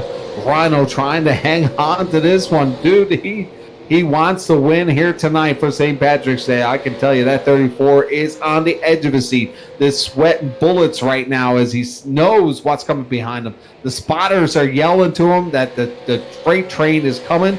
You got to be near perfect right now. Yeah, and that caboose is coming real fast. Those cars have all fresh tires on there. Ashton Tucker, not the case. I'm not sure about those guys if they have enough time to catch up, but I think Ashton may have enough time to at least get to the bumper of the 34 car. 3 laps to go. Now count them 2 to go here at Nashville Fairgrounds, USA, and you can see everyone trying to go for position. Up in front, it is Mike Rhino looking for a big TCM win here in 2021 to punch his ticket to the All-Star Showcase. White Silk is in the air, and Roma gets turned by Mikey Alexander, but the caution will not come out at this point. Doesn't matter if it ends the race, it ends the race, and it's been a wild and wacky one. But Mike Rhino in the 34 charges his way like a rhino to the front and wins the second race on St. Patty's Day here at Nashville. Like a rhinestone cowboy. Sing it. Bum, bum. Wow, what a race conclusion, as the first half of that race was a doozy. It was almost like it was Hangover Part 4, the movie, but Mike Rhino putting on a show, managed to maintain that lead for quite some time. Ashton Tucker putting on a show, trying to put it to the front there. Caden Tufts, Brett Suggs, Mike Alexander, your top 5. Man, what a finish. I feel some pain for Travis Roma. He was trying to make a move there on Mike Alexander, got really tight and ended up wrecking there. No caution. But props to Travis Roma for trying to make it stick there the last couple of laps. And we have another first-time winner with TCM, and it's the 5th different winner in this series. With 6 races completed, Dustin Mumbercast, the only cat in town who has won more than once. And we're going to go to our podium finishers here, and getting a big podium finish here, the 88 car of Caden Tufts. And Caden has landed here in the announcer booth after, man, just a straight-up crazy race. He came into tonight's races 14th in points, and this should help him out pretty good. Caden, you got a copy, my friend? Yeah, I got you. Man, how is that for the second race? I can't remember exactly where you finished in the first one, but this one, well, it was a lot of caution laps, but you finished 3rd. How was it? Man, it was a crazy race, man. I definitely was having one of my best runs I've ever had in this series. I definitely love to do more of this, and hopefully we get more finishes like this. So after 2 days technically at the track here, you're getting 2 days worth in one night. Are you a little tired after all this iRacing? Do you get much fatigue from virtual racing? Well, I find this a little more stressful over iRacing because there's a lot more competitive guys iRacing with. Other like in my band, it's still pretty competitive down there, but this is a little more competitive because you're getting pro stock guys, sportsman guys, legend guys, and all that. So, I don't remember the last time we got to chat, Caden. 2021's coming up with the racing season. What's the plans this year? Are you sticking in bandos? Are you dipping your toes in legends? Or are you doing something else maybe? The plans right now, it seems like we're going to be sticking with the bando for this year. Hopefully some changes come up soon. Anyone on the team or anyone watching you want to salute or say hey to, thanks, anything like that? Yeah, there's a lot of people I'd like to thank. I'd like to first off thank Ken Woj for this great setup. Me and him, well, he has mostly put more of the work into it. My dad, my grandparents, everyone else in this family that's watching, thank you guys. LBT Pallets, Timberlake Beverage Room, Brad Wadden Mortgages, and Randy Jackson HVAC. Well, congratulations finishing third, Caden, and we'll see you in a couple of weeks for any of the special TCM events coming up. Yeah, you too. Thank you. No problem, man. That's Caden Tufts, and I'm pretty excited, Mike, to chat with our race winner. He's checked in now to the TCM All-Star Showcase coming up in April. It's Mike Rhino in the 34. Mike, do you have a copy? Hey, Dylan, I got you. Hey, man, congratulations. Big win tonight after a wild and wacky start. You started in the top 10, but man, you had a fast train of cars coming towards the end. How was race number 2 tonight for you? Clearly it turned out better than race 1, but no, it was good. I mean, besides a lot of wrecks and stuff, these cars, if you're up front, it's a night and day. It's no wonder there's so many wrecks for the lead series, honestly, because you can't pass. You got to start moving, guys. We saw some of that tonight. Sure, I gained advantage of it. Worked out. So it's not as aero friendly as what you're saying, or it's just completely something else with this new super late model? Yeah, I still haven't figured it out yet. It seems if you're third car back, you can't make any moves. You gotta, you gotta start moving people, I think. That's why there's so many wrecks. It's, I like the old car better, but, we'll all get used to this. So how does it feel to get a TCM special events win and also in this series to make things a little interesting for yourself? This is going to be a good point stay here in the points battle for you. Yeah, I don't know where the points stand, but the goal's been to get into that showcase. So tonight it worked out. Takes a lot of pressure off. It's good. So you got any family or friends watching? I'm not sure if you race or currently race, Mike, but if you do, you got any plans for 2021 and you got any sponsors, any supporters that help you out? I don't race, but miss going to the races. Hopefully we get some in this year. Other than that, all the guys at Rev, Mike, he put together a setup early tonight. It was decent in the first race, but in this race it was absolutely spot on. Worked great. Joey Stiers, he was in the booth with us tonight, and Ryan Twinham. Awesome stuff, man. Well, hey, congratulations, and we'll see you in a couple of weeks. You got the big win tonight. All right, thanks. We'll see you next time.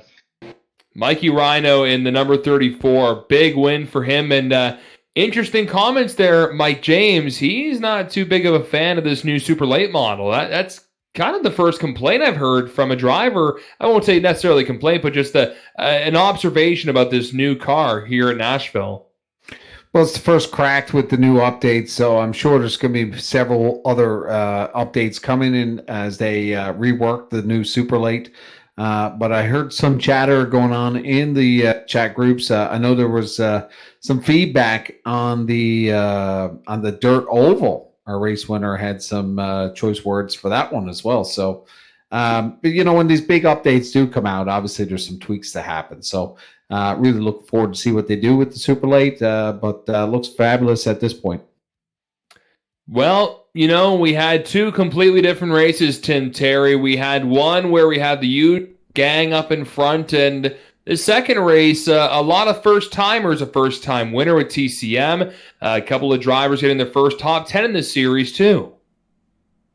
Yeah, the second race, let's just say it was a little more rough and tumble than what we wanted to, and I think that's probably the understatement of the evening. That's the worst race we've had so far in this series, but you'll have those. The weather was different, but these drivers had the weather in their email for the last 2 weeks. But it doesn't make it. It's still colder than we've had before. It makes it for a different race. But congratulations to Mike. He's locked into the showcase, which means we're going to have one more driver locked in through points, because he was the top driver in points that didn't have a showcase spot yet. So opens the door for, a guy like Caden Tufts or a guy like Travis Roma or somebody that's back there. Riley Duncan is I think flirting up there with points too. That could very well end up taking away a showcase spot without winning one of these events. We're getting close to that 26-28 number that we want to. So week off, get to reset whatever else. And I think when you talk about points, everybody had a bad night. We have to look at the final lap on the 75 and the 38 as been the case. If there's an incident on the last lap, we look at it and treat it as it would be a yellow flag. So the 75 is going to be moved to 15th place on the finishing order for this one tonight. So everybody seemingly that was at the front used their drop tonight. So this is going to shake up the points, move forward in 2 weeks for another 75 lapper, the final Triple Crown race of the season, and then we'll go to the finale in a couple of weeks. The showcase is going to be at New Smyrna. Got a couple of more in the works, but Paul, I know you're a little bit busy on the broadcast side, but for TCM, our next race is scheduled for 2 weeks' time, so we get a little bit of a break. But you've got some big races coming up, don't you? We got some TCM live stuff. We got some oval, short track, local stuff, but you got some sim races on the go, don't you? Oh, absolutely. We always got stuff going on here at Verdane TV, kind of slipping into the a little bit Verdane TV light, as it were, as we're getting ready to make the big move over to the new studio.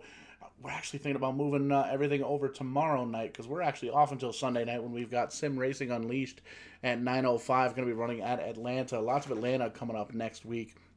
Monday night, we've got the Tim's Corner Live at 7:30 p.m. Eastern Time, and the Sim 500 Trans-Service Cup Series at 9:05, usually right after the fact. And no Tim's Corner Motorsports Weekly Series next week, but the Fatheads Cup Series, they're going to be running at Atlanta, guess again, at 9:15 next Wednesday night. So that's what we've got going on for next week's schedule, and got some big things here in the work. Verdane TV and Verdane as a whole making some big time moves, as it were, but we'll make sure that we keep everybody updated over on the Facebook page and the Twitter and all the different social media outlets, YouTube and all that. Do want to give everybody a shout for tuning in tonight over on Facebook, YouTube, Twitter, all the Facebook outlets, or all the social media outlets, as it were, spending your St. Patrick's Day evening here with us tonight. Lots of beer has been drank and lots of shots have been poured, and we're going to probably do a couple more of those here once we go off air. But thank you guys so much for tuning in tonight. Just do us a favor, go over to the social medias, the Facebooks, the YouTubes, give us a like, give us a subscribe, do a quick little share. Let your friends and family know that you've watched some entertaining stuff called iRacing here on Verdane TV. We got some big stuff in the works here coming up, folks, and I got to tell you, you do not want to miss it for sure. But thanks so much for everybody here at Verdane TV, Tim's Corner Motorsports. Congratulations. 2 different winners here tonight, 2 big races. Tim's Corner Motorsports off for 2 weeks, but lots of action coming up on Verdane TV. Check out the website, verdane.net/events. Gives you the full calendar of events coming up here for the next couple of months, and we're booked solid up through the month of May. So lots of cool stuff coming on. We got real racing stuff coming up. We've got the Spring Sizzler at Stafford Motor Speedway coming up the last weekend of April. And we've got Rent-A Race Car Championship Night, Verdane Racing. Going to have 2 sim racing champions jump in the street stocks at Stafford Motor Speedway coming up the night before the SRX Series debuts at Stafford Motor Speedway. So lots of opportunities to come hang out with the sim racing and the Verdane TV crowd, as well as the Rent-A Race Car crowd. So thanks everybody again for tuning in tonight. We're going to catch you guys on the flip side. When we do, we're going to be doing it live. Have yourselves a fantastic night, and do a shot on Mikey. He's buying tonight. Boosh.